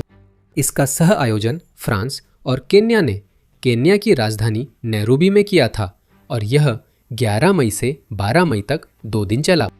इस समिट में 30 राष्ट्राध्यक्ष, सरकारी नेता और हजारों बिजनेस लीडर्स शामिल हुए। अंत में समिट के परिणाम स्वरूप फ्रांस ने लगभग 14 अरब यूरो 16.2 अरब डॉलर विभिन्न परियोजनाओं में निवेश का वादा किया। यह निवेश अफ्रीका के प्रति फ्रांस के दृष्टिकोण और पुतिन द्वारा रूस के प्रभाव को बढ़ाने की कोशिशों के बीच एक अहम फर्क को उजागर करता है, लेकिन हम इस पर बाद में लौटेंगे। इस समिट से यह बात सामने आती है कि अफ्रीका के साहिल क्षेत्र के कई देशों और महाद्वीप के कुछ फ्रेंच भाषी देशों के साथ फ्रांस के बीच जो तनाव लंबे समय से चल रहा था वह अब धीरे धीरे कम होने लगा है। बैरो बताते हैं कि आइवरी कोस्ट के लोग समिट में शामिल हुए, जिससे रिश्तों में नरमी का संकेत मिलता है। ये समझने के लिए कि ये रूस के लिए क्यों अहम है, पहले देखना होगा कि पुतिन हाल के वर्षों में अफ्रीका में क्या करने की कोशिश कर रहे हैं। रूस का लक्ष्य अफ्रीका में फ्रांस और बाकी यूरोप की कीमत पर जीत हासिल करना रहा है। अब योजनाएं बिखर रही हैं। जब पुतिन ने पहली बार अपना प्रभाव बढ़ाने का अभियान शुरू किया था तब उन्होंने कभी ये नहीं सोचा होगा कि रूस की महाद्वीप पर प्रतिष्ठा इस तरह गिर जाएगी। ये अभियान अफ्रीका के साहेल क्षेत्र में शुरू हुआ था, जो पश्चिमी और उत्तर मध्य अफ्रीका में सेनेगल से सूडान तक फैला है। रूस ने उस क्षेत्र में प्रवेश किया था जब पुतिन रूस को फिर से उसी तरह की वैश्विक शक्ति के रूप में स्थापित करने की बड़ी कोशिशें कर रहे थे, जैसी सोवियत संघ के स्वर्णिम दिनों में थी। 2014-2019 के बीच हमने इन प्रयासों को तेजी से बढ़ते देखा। क्रीमिया के अवैध विलय से पुतिन ने दावा किया कि वह रूसी क्षेत्र को मातृभूमि में ला रहे हैं। सीरिया, लीबिया और मध्य अफ्रीकी गणराज्य में रूसी अभियानों ने रूस को कठपुतलियों और प्रॉक्सी का ऐसा नेटवर्क बनाने में मदद की जिसे पुतिन शायद भविष्य में रूस के फायदे के लिए इस्तेमाल करने योग्य मानते थे। रणनीति लगभग हमेशा एक जैसी ही थी। पुतिन किसी अफ्रीकी देश की पहचान करते जो किसी न किसी तरह की अस्थिरता से जूझ रहा हो, और फिर वो रूसी सफेद घोड़े पर सवार होकर सुरक्षा और हथियारों के रूप में स्थिरता का प्रस्ताव देते। साहेल पुतिन के अभियान के लिए उपयुक्त शिकार था। 2010 के दशक के अंत तक क्षेत्र राजनीतिक अस्थिरता और सुरक्षा चुनौतियों से जूझ रहा था। कई साहेल देशों में भ्रष्टाचार और बढ़ती हिंसा थी। माली, नाइजर और बुर्किना फासो में 2020-2023 के बीच सैन्य जुंटाओं ने सत्ता संभाली। माली में पुतिन ने सत्ता में आई जुंटा की सुरक्षा के लिए रूसी भाड़े के सैनिकों और फिर रूसी बल भेजने का मौका देखा। यही तरीका था, किसी को समर्थन दो और सैनिकों व सुरक्षा की पेशकश करके अपना प्रभाव बढ़ाओ। वैसे माली को ध्यान में रखिए, वह देश शायद किसी भी और देश से ज्यादा उस असली समस्या को दिखाता है जिसका रूस अब अफ्रीका में सामना कर रहा है। पुतिन की रणनीति कुछ समय चली और यूक्रेन पर हमला कर उसने अपना प्रभाव बढ़ाने की कोशिश तेज की। पुतिन नहीं जानते थे कि यह हमला रूस के लिए विनाशकारी होगा। शुरुआती कुछ वर्षों तक रूस की असफलता किसी ने नहीं देखी। 2023 में बीबीसी ने बताया कि अफ्रीका में बड़े पैमाने पर दुष्प्रचार अभियान चल रहा था। एक बड़े सोशल नेटवर्क पर आधारित, जिसे अनौपचारिक रूप से रूसोस्फीयर कहा जाता था। इस अभियान ने वे सभी संदेश दिए जो पुतिन मानते थे कि यूरोपीय प्रभाव को अफ्रीका में कमजोर करेंगे और साथ ही उन देशों पर रूस की पकड़ मजबूत करेंगे जिनमें उसकी जड़ें फैल चुकी थीं। फ्रांस पर आधुनिक उपनिवेशवाद का आरोप लगा, जिससे फ्रांस और साहेल देशों में पहले जैसी तनातनी फिर भड़क उठी। रूस ने पुतिन के हमले के समर्थन के लिए यूक्रेनियों को नाजी और शैतानवादी कहा, जो बाद में अफ्रीकी जनशक्ति के शोषण में बदला। वैगनर जैसी भाड़े की सेनाओं ने अपनी मौजूदगी दर्ज करानी शुरू कर दी, खासकर माली जैसे देशों में, और ये सब रूस द्वारा खुद को उन कई अफ्रीकी देशों के लिए पसंदीदा सुरक्षा साझेदार के रूप में पेश करने पर आधारित था, जिन्हें वो अपनी ओर आकर्षित करने की कोशिश कर रहा था। जून 2024 के एक लेख में इंडिपेंडेंट ने बताया कि कई देश पश्चिम की जगह रूस की ओर क्यों बढ़ रहे हैं।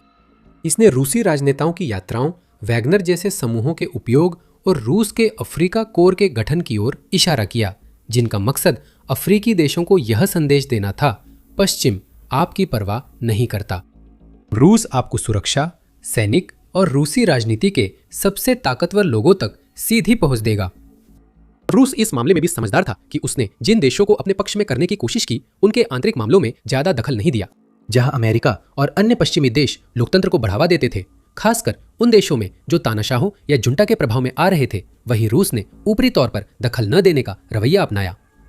रूस इन देशों को पर्दे के पीछे प्रभावित कर रहा था, जबकि जनता के सामने ऐसा दिखता था कि वह सिर्फ अफ्रीकी देशों का समर्थन कर रहा है जो तेल, खनिज और संसाधनों से समृद्ध थे, और रूस उन्हें अपनी राह चुनने देता था। पुतिन को उदार नेता बताया गया। पश्चिम बदलाव थोपना चाहता था। रूस के साथ होने पर सुरक्षा और आत्मशासन की गारंटी थी। संदेश सही था, लेकिन जिस समस्या की पुतिन ने कल्पना नहीं की थी, वही आज रूस की असफलता का कारण बनी। सुरक्षा के वादे तभी तक मायने रखते हैं जब तक आप उन्हें पूरा कर पाते हैं, और यही कई अन्य कारणों के साथ रूस के आखिरी कुछ सहयोगियों को पुतिन से मुंह मोड़ने के लिए मजबूर कर रहा है।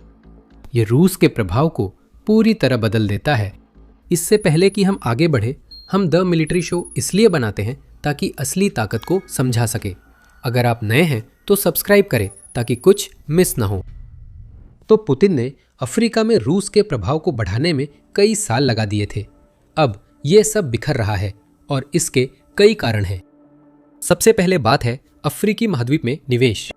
ले मोंड के साथ अपने इंटरव्यू में बेरो ने पुतिन की योजना की सबसे बड़ी कमजोरी उजागर की, जो यह है कि रूस असली प्रभाव हासिल करने के लिए जितना खर्च करना चाहिए उसका कहीं करीब भी खर्च नहीं करता। हम अक्सर सतही मुद्दों पर ध्यान देते हैं, लेकिन बेरो ने कहा, व्यापार, निवेश और अफ्रीकी छात्रों का हमारी यूनिवर्सिटीज़ में स्वागत के मामले में हकीकत साफ है। फ्रांस और यूरोप का अफ्रीका के विकास में योगदान चीन, रूस या अमेरिका की तुलना में 10, 50, यहाँ तक कि 100 गुना अधिक है।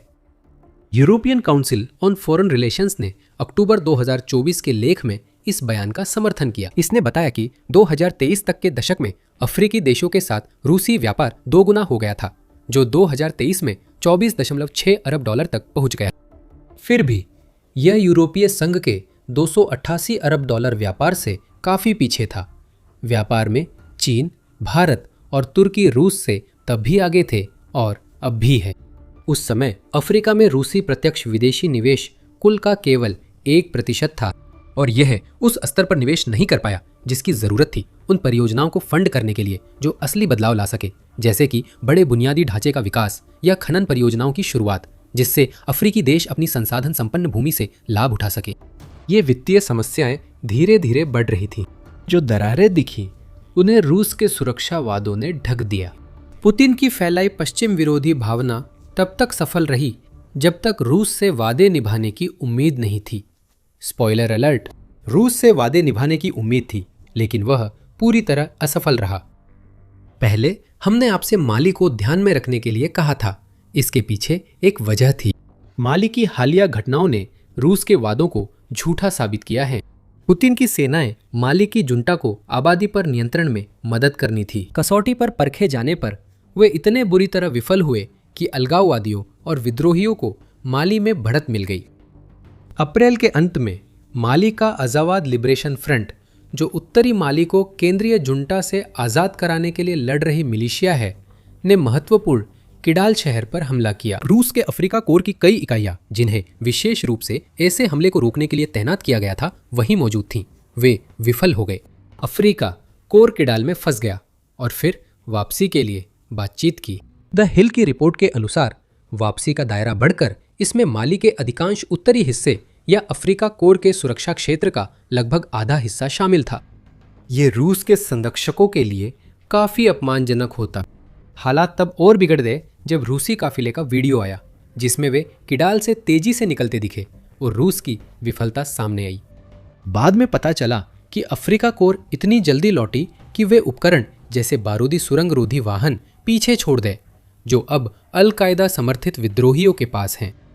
ऐसे हमले रूस द्वारा सुरक्षा देने की कहानी खत्म कर देते हैं। ये हमले बुर्किना फासो और नाइजर में और विद्रोह भड़का सकते हैं, जहां अफ्रीका कोर ने अपनी इकाइयां तैनात की है, लेकिन वो अपने एकमात्र मिशन में विफल रहा है। यह घटना रूस द्वारा साहेल क्षेत्र में उत्पन्न व्यापक समस्या का संकेत है। फॉरेन अफेयर्स के 25 मार्च के लेख के अनुसार रूसी शक्ति और प्रभाव अभियान की उपलब्धियों को असली सफलता में न बदल पाने से साहेल में पुतिन पंगु हो गए हैं। रूस ने साहेल क्षेत्र के देशों के बीच कोई सहयोग नहीं बढ़ाया है, जिसका मतलब है कि उसने उन स्थिरता समस्याओं को हल करने के लिए व्यावहारिक रूप से कुछ भी नहीं किया है, जिनके समाधान में वो उन देशों की मदद करने का दावा करता था। अगर कुछ हुआ है तो वह यह है कि रूस ने अफ्रीका में और अधिक विभाजन पैदा किया है।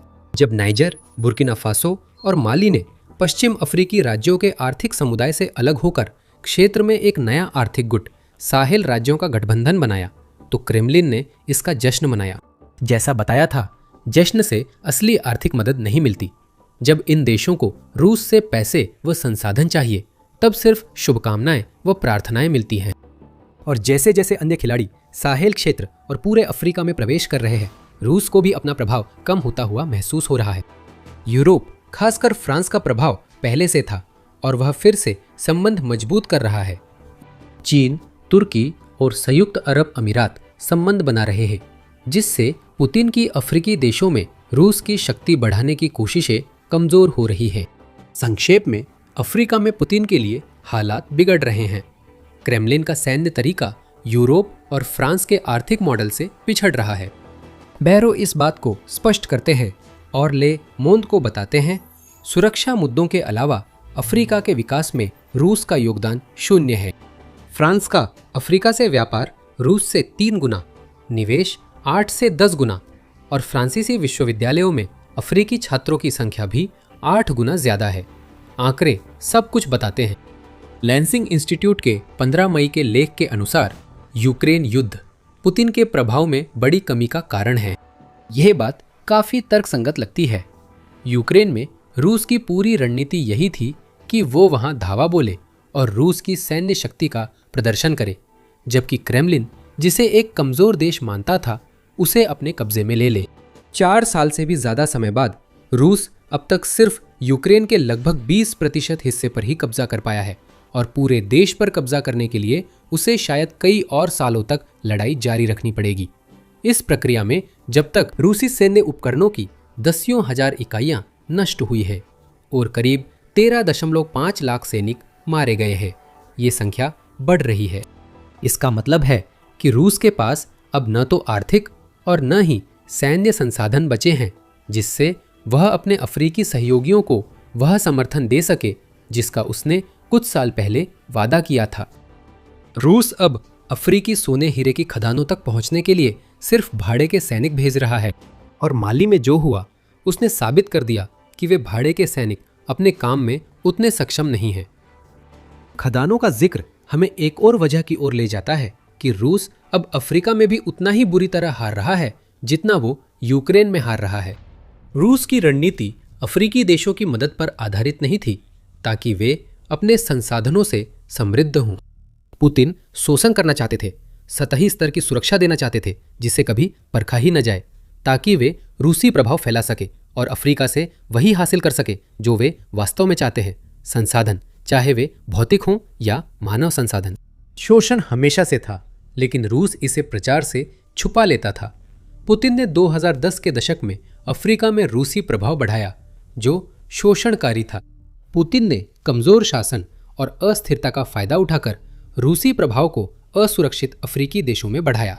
यह रूस की कई चीजों की तरह सस्ता और तेज था, पर जांच में फेल रहा। अब और जैसा कि बैरो बताते हैं, रूस जो कुछ भी पेश कर सकता है वह सिर्फ शोषण है, बदले में सुरक्षा सेवाओं के लिए जो परीक्षा में असफल हो जाती है। जो मैं देखता हूं वो ये है कि व्लादिमीर पुतिन का रूस सिर्फ सुरक्षा सेवाएं देता है, बदले में अफ्रीका के संसाधनों का शोषण करता है। हाल ही में अफ्रीका के माली सहित वेनेजुएला, ईरान और सीरिया में रूस को काफी हद तक हार मिली है, बेरो ने ले मोंड को बताया। उनकी बात सही है, सिर्फ अफ्रीकी कोर की विफलता ही नहीं, पुतिन के सुरक्षा के वादों से फुसलाए गए अफ्रीकी सहयोगियों का ध्यान भी खींचेगी। सहयोगी देख चुके हैं कि सीरिया में बशर अल असद की सरकार को तेजी से गिरा दिया गया, जबकि रूस ने लंबे समय तक समर्थन किया था। वे देखेंगे कि ईरान में क्या हुआ, जहां सर्वोच्च नेता अली खामेनेई को ऑपरेशन एपिक फ्यूरी के 24 घंटों में मार दिया गया क्योंकि रूसी वायु रक्षा उन्हें बचा नहीं सकी। वेनेजुएला में अमेरिका ने पूर्व तानाशाह निकोलस मादुरो को ऐसे ऑपरेशन में पकड़ा जिससे रूस के भेजे सैन्य उपकरण बेकार हो गए। ये पैटर्न बार बार दिखता है। रूस सुरक्षा का वादा करता है लेकिन देने में विफल रहता है। माली पहला उदाहरण है जिसने रूस के प्रभाव वाले अफ्रीकी देशों को प्रभावित किया, और यह आखिरी नहीं होगा। यह सिर्फ सुरक्षा देने में नाकामियों का पैटर्न ही नहीं है जो अफ्रीकी देश देखने लगे हैं। रूस की ओर से जो शोषण हो रहा है वह इन देशों को दिखा रहा है कि पुतिन के साथ किया गया कोई भी समझौता असल में सिर्फ रूस को ही फायदा पहुंचाता है और अफ्रीका को नुकसान भी पहुंचा सकता है। फरवरी 2024 तक यूक्रेन युद्ध शुरू होने के बाद रूस ने अफ्रीका से $2.5 अरब का सोना निकाला, जिसे शायद युद्ध फंडिंग में इस्तेमाल किया गया। अब अफ्रीका कॉर्प्स बन चुका वैगनर ग्रुप इस सोने की निकासी में अहम भूमिका निभा रहा था। माली में रूस यूरेनियम और लिथियम चाहता है। अफ्रीका के अन्य हिस्सों में रूस झूठी जानकारी और धोखे से भरे भर्ती अभियान चला रहा है ताकि नौजवान अफ्रीकी पुरुषों को रूसी सेना में भर्ती होने और यूक्रेन में लड़ने के लिए राजी किया जा सके। कई पुरुष नहीं जानते कि वे किसके लिए साइन कर रहे हैं। उन्हें पीछे की ड्यूटी, जल्दी वीजा और रूस में नई जिंदगी का वादा मिलता है, लेकिन असल में उनके साथ यह होता है कि उन्हें मोर्चे पर भेज दिया जाता है जहां वे पुतिन की जंग के लिए बस एक मोहरे या बलि का बकरा बनकर रह जाते हैं। यूक्रेन ने फरवरी में कहा कि उसके आंकड़ों से पता चला है कि अफ्रीकी देशों के 1780 से अधिक लोग रूस के लिए लड़ रहे हैं। पुतिन और उनके साथी इन सब बातों से साफ इनकार करते हैं। बिल्कुल, शोषण जो पुतिन के दिमाग में था अब अफ्रीका के लोगों तक भी पहुंच गया है, और यही शायद किसी भी चीज से ज्यादा उस तरह की प्रतिक्रिया पैदा कर रहा है जो ताश के उस महल को गिरा सकती है जिसकी आधी गड्डी पहले ही गायब थी। अमेरिकन फॉरेन पॉलिसी काउंसिल के अनुसार अफ्रीकी नेता अब रूस के विरोध में बोल रहे हैं। नाइजीरिया के विदेश मंत्रालय ने नागरिकों को विदेशी सेना में शामिल न होने की चेतावनी दी। दक्षिण अफ्रीका में अधिकारियों को नागरिकों से घबराए हुए फोन कॉल्स मिले हैं जो यूक्रेन के डोनबास क्षेत्र में रूसी भाड़े के सैनिकों के बीच फंस गए थे। लेकिन अब एक नया पैटर्न उभर कर सामने आया है। रूस अफ्रीका से जो भी चुरा सकता है, मौका मिलते ही चुरा रहा है। अगर पुतिन और उनके क्रेमलिन साथी अपने साझेदारों को इस सोशल के बदले वह सुरक्षा और संरक्षण दे पाते जिसका उन्होंने वादा किया था, तो शायद लोगों का ध्यान भटक जाता और रूस की इन हरकतों को नज़रअंदाज किया जा सकता था। लेकिन ऐसा हो नहीं रहा है। रूस की तरफ से कोई असली सुरक्षा नहीं मिल रही है। पैसे भी लगभग नहीं के बराबर है, खासकर जब तुलना की जाए कि यूरोप और चीन अफ्रीका में कितना निवेश करते हैं। अब जो कुछ भी बचा है वह सिर्फ शोषण है। रूस के नए सहयोगी अब सच समझकर रुख बदल रहे हैं। सुरक्षा का भ्रम खत्म हो गया और पुतिन बेनकाब हो गए हैं। अब हम रूस के उस महाद्वीप पर प्रभाव के पतन को देख रहे हैं जिसे पुतिन अमूल्य मानते हैं। आखिरकार जब सब कुछ देख लिया गया है तो अब कोई अफ्रीकी देश रूस के साथ क्यों काम करना चाहेगा? यही बैरो का तर्क है, क्योंकि रूस ने यूरोप के लिए अफ्रीका में फिर से प्रमुख राजनीतिक भूमिका पाने का रास्ता खोला है। न्यूजीलैंड को एक भी गोली चलाने की जरूरत नहीं पड़ी।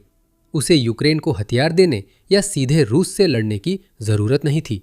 इनमें से कुछ भी जरूरी नहीं था। न्यूजीलैंड ने पुतिन और उसके कारिंदों को बड़ा झटका दिया, रूस को उसकी सबसे कमजोर जगह पर चोट पहुंचाई। न्यूजीलैंड ने यूक्रेन के लिए जो किया है वो हैरान करने वाला है, क्योंकि इससे रूस टूट गया है और पुतिन के सामने तीन तरफा समस्या खड़ी हो गई है। साइबर ऑपरेशंस, अवैध भुगतान चैनल और तीसरे देश की आपूर्ति चैनल को अभी खेल से बाहर कर दिया गया है। ये यूक्रेन के लिए बड़ी बात है। नए प्रतिबंध आने वाले हैं और वे न्यूजीलैंड द्वारा पहले लगाए गए किसी भी प्रतिबंध से अलग है। 7 मई को खबर आई कि न्यूजीलैंड ने लगभग 20 व्यक्तियों और संस्थाओं को लक्षित करते हुए कई प्रतिबंध लगाए हैं, जिनके बारे में देश का कहना है कि वे यूक्रेन पर रूस के आक्रमण का समर्थन करने वाली सबसे हानिकारक गतिविधियों में शामिल हैं। न्यूजीलैंड के विदेश मंत्री विंस्टन पीटर्स द्वारा रूस पर लगाए गए ये प्रतिबंध पुतिन को दंडित करने के लिए देश का 35वां दंडात्मक कदम है। इस बार मामला केवल सजा तक सीमित नहीं है। नवीनतम प्रतिबंधों का यह समूह खास तौर पर उन लोगों और संस्थाओं को रोकने के लिए तैयार किया गया है जो साइबर अपराधों और आक्रमण के अन्य पहलुओं को अंजाम देने में मदद करते हैं, जो न्यूजीलैंड द्वारा लक्षित इन व्यक्तियों और संस्थाओं के बिना संभव नहीं हो पाते। रूस के हैकरों और साइबर अपराधियों की मदद करने वाले साइबर प्लेटफॉर्म ऑपरेटर निशाने पर है। इसी तरह वे वैकल्पिक भुगतान सेवाओं के प्रदाता भी निशाने पर हैं, जिन्होंने रूस को पारंपरिक भुगतान प्लेटफॉर्म्स द्वारा लगाए गए अन्य प्रतिबंधों और सीमाओं से बचने में मदद की है। न्यूजीलैंड उन तीसरे देशों को भी निशाना बना रहा है जो रूस के लिए बिचौलियों के रूप में काम करते हैं, यानी वे पहले कंपोनेंट्स और अन्य उपकरण खरीदते हैं और फिर उन्हें रूस को बेचते हैं, जिन्हें रूस अब सीधे नहीं खरीद सकता। पुतिन को बड़ा झटका लगा। न्यूजीलैंड ने बिना गोली चलाए काम किया। हम न्यूजीलैंड के नए प्रतिबंधों की तीनों लक्षित श्रेणियों की जांच करेंगे, लेकिन पीटर्स ने साफ किया कि 20 व्यक्तियों और संस्थाओं को क्यों निशाना बनाया गया, जो सूची में नाम देखकर हैरान होंगे। पीटर्स ने कहा कि जो लोग ऑनलाइन यूक्रेन के खिलाफ रूस के युद्ध का समर्थन करते हैं, उन्हें प्रतिबंध सहित परिणाम भुगतने होंगे। साथ ही हम उस भुगतान ढांचे को निशाना बना रहे हैं जिसने ये युद्ध संभव बनाया। यहाँ न्यूजीलैंड उस सैन्य औद्योगिक तंत्र को तोड़ने में भूमिका निभा रहा है जो पुतिन की युद्ध मशीन को चलाता है। न्यूजीलैंड का कहना है कि ईरान और उत्तर कोरिया जैसे देशों के बुरे तत्वों को निशाना बनाया जा रहा है, क्योंकि देश रूस की आपूर्ति श्रृंखलाओं और प्लेटफॉर्म प्रदाताओं को जड़ से निशाना बनाकर पहले से लागू 2000 से अधिक प्रतिबंधों को और मजबूत कर रहा है। जहां तक आगे बढ़ने की बात है, न्यूजीलैंड ने हाल के महीनों में अपने प्रतिबंध पैकेजों के साथ काफी तेज और सख्त रुख अपनाया है। ये सिर्फ फरवरी की बात है, जब देश ने रूस और ईरान के 23 व्यक्तियों और 13 कंपनियों को निशाना बनाते हुए एक दौर के प्रतिबंध लागू किए थे। न्यूजीलैंड ने उस मौके का इस्तेमाल पुतिन को तेल के मोर्चे पर घेरने के लिए भी किया, क्योंकि उसने यूरोपीय संघ का अनुसरण करते हुए रूसी तेल पर $44.10 की नई मूल्य सीमा तय की। जले पर नमक छिड़कने के लिए न्यूजीलैंड ने फरवरी के उसी दौर में पुतिन के शैडो फ्लीट का हिस्सा रहे 100 जहाजों पर भी प्रतिबंध लगा दिए। उस समय निशाना बनाए गए लोग रूसी खुफिया एजेंसियों के सदस्य, 3 ईरानी नागरिक, एक ड्रोन निर्माण से जुड़े और गैरेंटेक्स क्रिप्टो एक्सचेंज के नेता थे। रूस को यूक्रेन पर हमले के लिए लगातार फंड मिलता रहा। नवीनतम प्रतिबंध न्यूजीलैंड की रूसी क्रिप्टो और वित्तीय हेरफेर के खिलाफ कार्रवाई पर आधारित है, लेकिन ये उससे आगे बढ़ती है। इस बिंदु पर आपके मन में कुछ सवाल हो सकते हैं। इनमें सबसे बड़ा और स्पष्ट सवाल है, ये प्रतिबंध मायने क्यों रखते हैं? यह सवाल जायज है। न्यूजीलैंड के 20 नए प्रतिबंध समुद्र में एक बूंद जैसे हैं, जबकि कैस्टेलम एआई की रिपोर्ट के मुताबिक रूस पहले से ही सबसे अधिक प्रतिबंधित देश है। पुतिन, उनके साथी और रूस की आक्रमण में मदद करने वाले लोग पहले से ही 26,665 प्रतिबंधों का सामना कर रहे हैं, जिनमें से 23,960 प्रतिबंध यूक्रेन पर आक्रमण शुरू होने के बाद लगाए गए हैं। तो 20 और प्रतिबंधों का असर क्या होगा? इसका जवाब इस बात में है कि न्यूजीलैंड ने अपने 35वें पैकेज में किन्हें निशाना बनाया है, जहां से बड़ा बदलाव दिखने लगा है। अब सिर्फ बड़े खिलाड़ियों पर प्रतिबंध नहीं लग रहे हैं। न्यूजीलैंड अब रूस की यूक्रेन के खिलाफ हाइब्रिड युद्ध में मदद करने वालों को निशाना बना रहा है।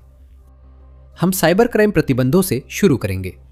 रूस के हथियार और सेना तो चर्चा में रहते हैं, लेकिन छुपकर काम करने वाले साइबर क्राइम समूह ही यूक्रेन को सबसे ज्यादा नुकसान पहुंचाते हैं। ये समूह भले ही विकेंद्रीकृत हों, लेकिन इनका एक ही मकसद है, यूक्रेन को जोड़ने वाले साइबर नेटवर्क की बुनियाद को पूरी तरह अस्थिर करना और अंततः उसे नष्ट कर देना। जो भी चीज यूक्रेन को एकजुट राष्ट्र बनाने में मदद करती है, उसे निशाना बनाया जाता है, चाहे वो लॉजिस्टिक सिस्टम हो, राज्य रजिस्ट्रियां हो या ऊर्जा नेटवर्क। ये साइबर अपराधी पुतिन की मदद करते हैं ताकि यूक्रेन के नागरिकों को अंधेरे में रखा जा सके, कई बार तो सचमुच अंधेरे में। इनका एक दूसरा काम भी है, पश्चिमी देशों में गलत जानकारी फैलाना, ताकि यूक्रेन को अपने साझेदारों से मिलने वाला समर्थन कम हो सके। छाया में रहकर ये संदिग्ध साइबर अपराधी छिपे आईपी एड्रेस और गुमनाम प्लेटफॉर्म का इस्तेमाल करते हैं, जिससे इन्हें कमांड सर्वर तक पहुंच मिलती है, स्काई न्यूज रिपोर्ट करता है। न्यूजीलैंड ऐसे प्लेटफॉर्म्स को निशाना बना रहा है। अगर साइबर अपराधी छिपे हुए हैं तो न्यूजीलैंड उनके प्लेटफॉर्म छीनकर उनका काम मुश्किल करेगा। न्यूजीलैंड रूस के हैकर्स को मजबूर कर रहा है कि वे यूक्रेन की वेब सुरक्षा पार करने के लिए महंगे और नए तरीके अपनाएं। जो हैकर असफल हो जाते हैं वे कुछ भी नहीं कर सकते। पिछले 4 सालों से रूस के हैकर्स यूक्रेन ही नहीं, पूरे पश्चिमी देशों के लिए भी बेहद नुकसानदेह साबित हो रहे हैं। साइबर अपराधी पुतिन के फरवरी 2022 में यूक्रेन पर हमले से पहले भी मौजूद थे। वे काफी समय पहले से सक्रिय थे। उन्होंने 2014 में रूस के यूक्रेन के खिलाफ शुरुआती आक्रामक अभियान के दौरान अपनी रणनीतियों को लागू करना और उन्हें बेहतर बनाना शुरू कर दिया था। जनवरी 2022 में आक्रमण शुरू होने से पहले ही इन हैकर्स ने न्यूजीलैंड द्वारा प्रतिबंधित प्लेटफॉर्म्स से यूक्रेन के अहम बुनियादी ढांचे पर साइबर हमले किए, अटलांटिक काउंसिल की रिपोर्ट बताती है। तब से रूस का यूक्रेन और उसके सहयोगियों पर साइबर युद्ध और तेज हो गया है। अक्सर रूस अपने प्रत्यक्ष सैन्य हमलों के साथ साथ साइबर हमलों को भी जोड़ता है, जिसमें वह मालवेयर, फिशिंग और सामान्य दुष्प्रचार का इस्तेमाल करता है, ताकि उन सिस्टम्स तक पहुंच बनाई जा सके जिन्हें रूस ड्रोन और मिसाइल हमलों से पहले यूक्रेन की रक्षा कमजोर करने के लिए इस्तेमाल कर सके। यूक्रेन के पास साइबर योद्धाओं की सेना है जो रूस के हैकर से बचाव और साइबर हमले करती है। यूक्रेन की आईटी आर्मी नामक विकेंद्रीकृत हैकर टीम रूस को रोकने के लिए लगातार काम करती है, लेकिन ये काफी नहीं है, जैसा कि 2026 में यूक्रेन पर रूसी साइबर हमलों की दर से दिखता है। न्यूज स्काई के अनुसार अंतर्राष्ट्रीय साइबर अपराध निगरानी केंद्रों ने 2026 की पहली तिमाही में यूक्रेनी संस्थानों पर साइबर हमलों में 2025 की इसी अवधि की तुलना में 34% वृद्धि दर्ज की है। अधिकांश हमले रूस या उन देशों से आते हैं जो पुतिन के हैकर्स को तकनीकी सहायता देते हैं। यहाँ हम देख रहे हैं कि रूस एक ऐसी रणनीति अपना रहा है जो उसके लिए कारगर साबित हो रही है। न्यूजीलैंड के ताज़ा प्रतिबंध इस तरह से बनाए गए हैं कि वे उन उपकरणों को छीन ले जिनका इस्तेमाल रूसी साइबर अपराधी कर रहे हैं, जिससे यूक्रेन पर होने वाले साइबर हमलों की संख्या कम होनी चाहिए। लेकिन सिर्फ यूक्रेन ही नहीं है जिसे रूसी हैकरों की चिंता करनी पड़ती है। जहां यह मामला वाकई गंभीर हो जाता है वो ये है कि रूस अपने साइबर अपराधों का दायरा बढ़ाकर अब पश्चिमी देशों तक फैला रहा है। लेकिन इससे पहले कि हम इसमें और गहराई से जाए, आप देख रहे हैं मिलिट्री शो। ऐसी और भी बहुत सी चीजें हैं, इसलिए अगर आपको हमारा कंटेंट उपयोगी लग रहा है तो चैनल को सब्सक्राइब करना न भूलें। अगर 2014 में यूक्रेन के खिलाफ चलाया गया साइबर अभियान बीज बोने जैसा था, तो वे बीज 2026 में विनाशकारी रूप ले चुके हैं। यूनिवर्सिटी कॉलेज लंदन ने एक लेख प्रकाशित किया जिसमें यह सुझाव दिया गया कि यूक्रेन युद्ध शायद दुनिया का पहला पूर्ण पैमाने पर साइबर युद्ध है जिसे दुनिया ने कभी देखा है। कॉलेज का कहना है कि हैकिंग और साइबर हमले युद्ध में नई नहीं है, लेकिन यूक्रेन और पश्चिमी देशों में यह अब तक का सबसे संगठित साइबर अभियान है। चिंतित लोगों के लिए साइबर युद्ध के परिणाम गंभीर हो सकते हैं। कॉलेज पेपर के अनुसार पावर ग्रिड, वित्तीय बाजार या सैन्य संचार में बाधा से अराजकता, आर्थिक पतन हो सकता है या बड़े पैमाने पर जनहानि हो सकती है। साइबर हमलों की गति, गुमनामी और वैश्विक पहुंच चिंता बढ़ाती है, क्योंकि ये हमलों का जिम्मेदार कौन है यह तय करना और समय रहते प्रतिक्रिया देना कठिन बनाते हैं। प्रतिक्रिया देने में होने वाली कठिनाई ही सबसे बड़ी समस्या है। पश्चिमी देश भी उतना ही महसूस कर रहे हैं जितना यूक्रेन कर रहा है। किंग्स कॉलेज लंदन के अनुसार रूस का साइबर अभियान लोकतंत्र के लिए खतरा है। रूस के राज्य समर्थित हैकर्स सोशल मीडिया के जरिए पश्चिमी देशों में गलत जानकारी फैलाते हैं और लोकतंत्र की रक्षा करने वाली संस्थाओं पर भी हमला करते हैं। यूरोपीय आयोग की उपाध्यक्ष काजा कालास मानती हैं कि सूचना क्षेत्र अब भू राजनीतिक युद्ध का मैदान है और इससे असहमत होना कठिन है। नवंबर 2023 से नवंबर 2024 के बीच की अवधि में किंग्स कॉलेज के अनुसार विदेशी सूचना हेरफेर और हस्तक्षेप या फिमी के 505 अलग अलग मामले सामने आए। ये फिमी घटनाएं, जो लगभग 1.4 प्रतिदिन की दर से हुई, 90 देशों में 322 संगठनों को निशाना बनाकर की गई। इसमें 68,000 भ्रामक सामग्री तैयार की गई और 25 अलग अलग प्लेटफॉर्मों पर 38,000 चैनल या अकाउंट्स का इस्तेमाल किया गया। फिमी सिर्फ भ्रामक जानकारी कवर करता है, फिर भी ये आंकड़े रूस के साइबर अपराध और हाइब्रिड हैकिंग अभियानों के विशाल पैमाने को दिखाते हैं। पश्चिम और खासकर यूरोपीय संघ के खिलाफ एक छाया युद्ध चल रहा है। साइबर अपराध सिर्फ बड़ी रणनीति का हिस्सा है, जिसमें तोड़फोड़ और हवाई क्षेत्र उल्लंघन भी शामिल है। ये सब यूक्रेन को नुकसान पहुंचाने के लिए हैं। कैसे? रूस अपनी साइबर रणनीतियों का इस्तेमाल उन देशों को सजा देने के लिए करता है जो यूक्रेन का समर्थन करते हैं, इस सोच के साथ कि लगातार मिलने वाली सजा इतनी गंभीर हो जाएगी कि वे देश ये सोचने लगेंगे कि यूक्रेन का समर्थन करना उनके लिए फायदे से ज्यादा मुसीबत मोल लेना है। पुतिन की आदर्श स्थिति में हैकर्स की अराजकता से यूक्रेन के सहयोगी समर्थन वापस ले लेंगे और यूक्रेन असुरक्षित हो जाएगा। लेकिन ऐसा नहीं हो रहा। न्यूजीलैंड ने यह साबित किया है। तो जहां ये प्रतिबंध अपने आप में महत्वपूर्ण है, खासकर जब रूस के साइबर अपराधियों से निपटने की बात आती है, वहीं इन प्रतिबंधों से जो संदेश जाता है वो भी उतना ही जरूरी है। न्यूजीलैंड पुतिन को दिखा रहा है कि रूस न्यूजीलैंड को यूक्रेन का समर्थन छोड़ने के लिए मजबूर नहीं कर सकता, वो भी बिना गोली चलाए। सिर्फ इतना ही नहीं, बल्कि न्यूजीलैंड उन प्लेटफॉर्म्स पर भी हमला कर रहा है जो रूस के साइबर अपराधों को संभव बनाते हैं। इन अपराधों का पैमाना और उन्हें अंजाम देने की लागत बढ़ जाएगी, जिससे यूक्रेन को सीधे तौर पर सुरक्षा मिलेगी और साथ ही यूक्रेन के सहयोगियों को भी मदद मिलेगी, ताकि पुतिन जिस समर्थन को रोकने के लिए बेताब है वह खत्म ना हो। ये सब पुतिन को चुभेगा। उसके साइबर अपराधी अपनी हाइब्रिड युद्ध जारी रखने के लिए नए प्लेटफॉर्म्स के लिए गुहार लगाएंगे। पुतिन के लिए बड़ी समस्या यह है कि न्यूजीलैंड ने उन भुगतान चैनलों पर पाबंदी लगाई है जिनका रूस पाबंदियों से बचने के लिए इस्तेमाल करता है। स्काई न्यूज की रिपोर्ट के अनुसार न्यूजीलैंड ने रूस को वैकल्पिक भुगतान समाधान देने वाली एक कंपनी को सीधे निशाना बनाने वाला पूरा प्रतिबंध पैकेज तैयार किया है। रिपोर्ट के अनुसार इन उपायों का मकसद है कि रूस बैंकिंग सिस्टम से बाहर अपने निर्यात का भुगतान ले सके। इन वैकल्पिक गेटवे से रूस को मिलने वाला पैसा पुतिन की युद्ध मशीन में जाता है, जिससे वह तीसरे देशों से हथियारों के पुर्जे खरीदता है। कुछ ही मिनटों में इन देशों की और जानकारी मिलेगी, लेकिन यहाँ हम निशाने पर लिए गए भुगतान प्लेटफॉर्मों और यूक्रेन में पुतिन द्वारा हो रही पीड़ा के बीच सीधा संबंध देख रहे हैं। रूस कई सालों से वैकल्पिक भुगतान प्लेटफॉर्म पर जोर दे रहा है। उसे ये करना पड़ा। पश्चिमी प्रतिबंध रूस को प्रतिबंधित वस्तुओं की बिक्री से पारंपरिक बैंकिंग सिस्टम के जरिए पैसा पाने से रोकते हैं। 2017 तक रूस ने वित्तीय संदेशों के लिए SPFS सिस्टम विकसित किया था, जो कथित तौर पर स्विफ्ट के विकल्प के रूप में बनाया गया था। हकीकत यह है कि यह एक रूसी केंद्रित प्लेटफॉर्म है, जिसे AA रिपोर्ट्स के अनुसार 2023 तक 400 वित्तीय संस्थानों द्वारा इस्तेमाल किया गया है। रूस ने वीजा और मास्टर कार्ड के विकल्प के रूप में मीर प्लेटफॉर्म भी बनाया और उसने ब्रिक्स ब्रिज ई पेमेंट प्लेटफॉर्म को विकसित करने में काफी संसाधन लगाए हैं।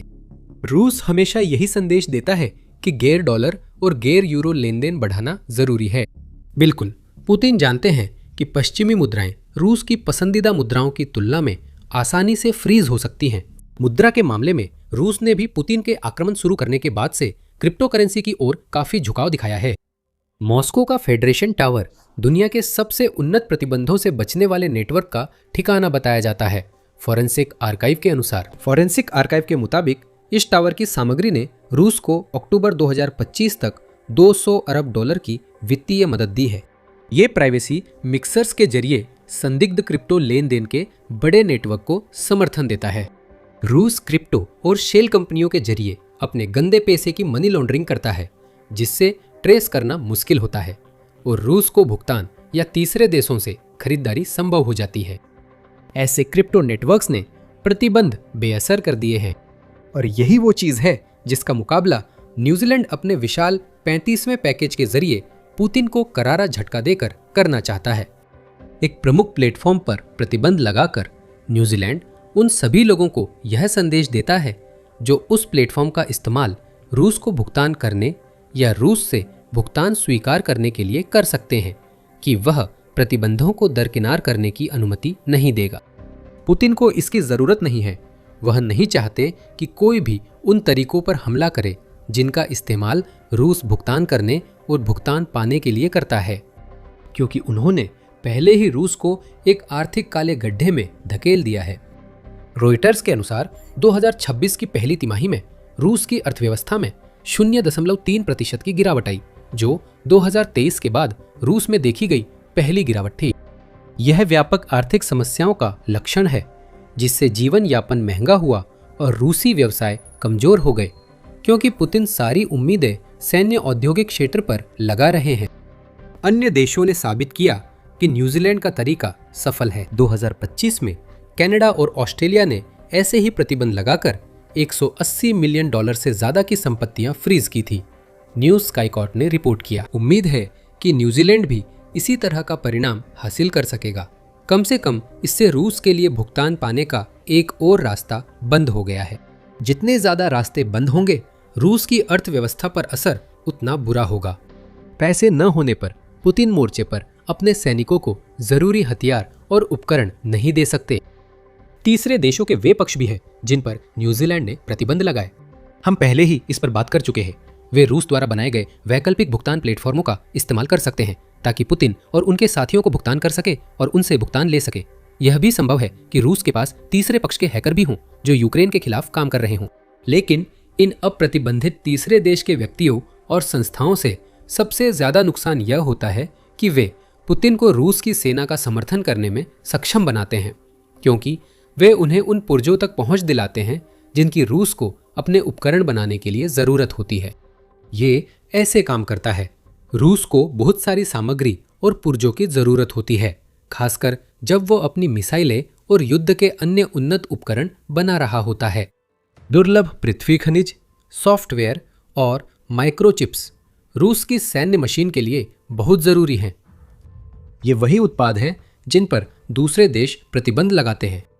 रूस ये सामग्रियां सीधे नहीं खरीद पाता, इसलिए वह तीसरे देशों पर निर्भर रहता है कि वे उन्हें खरीदकर फिर रूस को बेच दें। तीसरा देश दिखावे के लिए खरीदारी करता है, फिर वह रूस को बेच देता है, अक्सर इसलिए क्योंकि रूस उस उत्पाद के लिए बाजार भाव से ज्यादा कीमत देता है, जिससे पुतिन प्रतिबंधों से बच निकलते हैं। यहाँ पर वे वैकल्पिक भुगतान प्लेटफॉर्म काम आते हैं जिनका आपने पहले ही जिक्र किया है, और ये जानकर हैरानी नहीं होगी कि रूस के साइबर अपराधी भी इन लेन देन की प्रकृति को छुपाने में शामिल हैं। हमेशा इन तीसरे देशों को ही दोषी नहीं ठहराया जा सकता, सिवाय इसके कि शायद वे लोगों और संस्थाओं के लिए इस तरह के लेन देन करना बहुत आसान बना देते हैं। रूस की आपूर्ति श्रृंखला में शामिल सभी देश ईरान और उत्तर कोरिया जैसे नहीं हैं, जो रूस की खुलकर मदद करते हैं।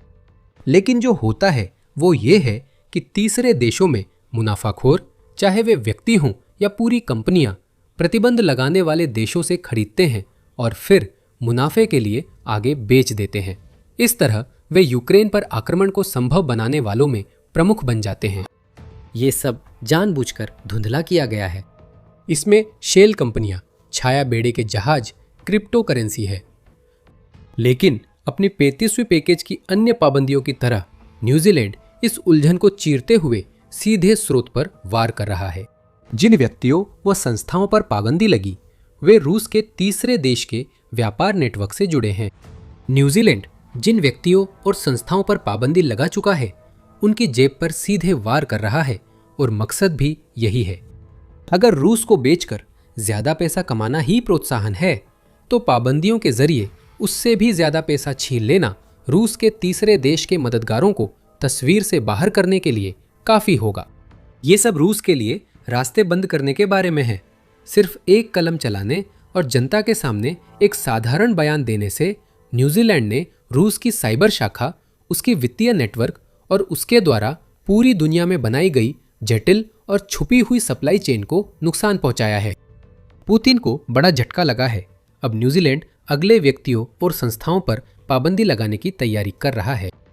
जहां न्यूजीलैंड को पुतिन को चोट पहुंचाने के लिए एक भी गोली चलाने की जरूरत नहीं पड़ी, वहीं दूसरी देश यूक्रेन को और भी प्रत्यक्ष और सैन्य समर्थन दे रहे हैं। स्वीडन उनमें से एक है।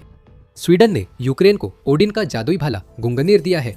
गुंगनीर अब यूक्रेन पहुंच चुका है और ये रूस की सेनाओं को तहस नहस कर रहा है। हमारा वीडियो देखें और जाने गुंगनीर क्या है व यूक्रेन के लिए इसका महत्व। और अगर आपको ये वीडियो पसंद आया हो तो मिलिट्री शो को सब्सक्राइब करना न भूलें, ताकि आप देख सके कि यूक्रेन के सहयोगी पुतिन को उसकी जगह दिखाने के लिए क्या क्या कर रहे हैं। और हमेशा की तरह देखने के लिए धन्यवाद।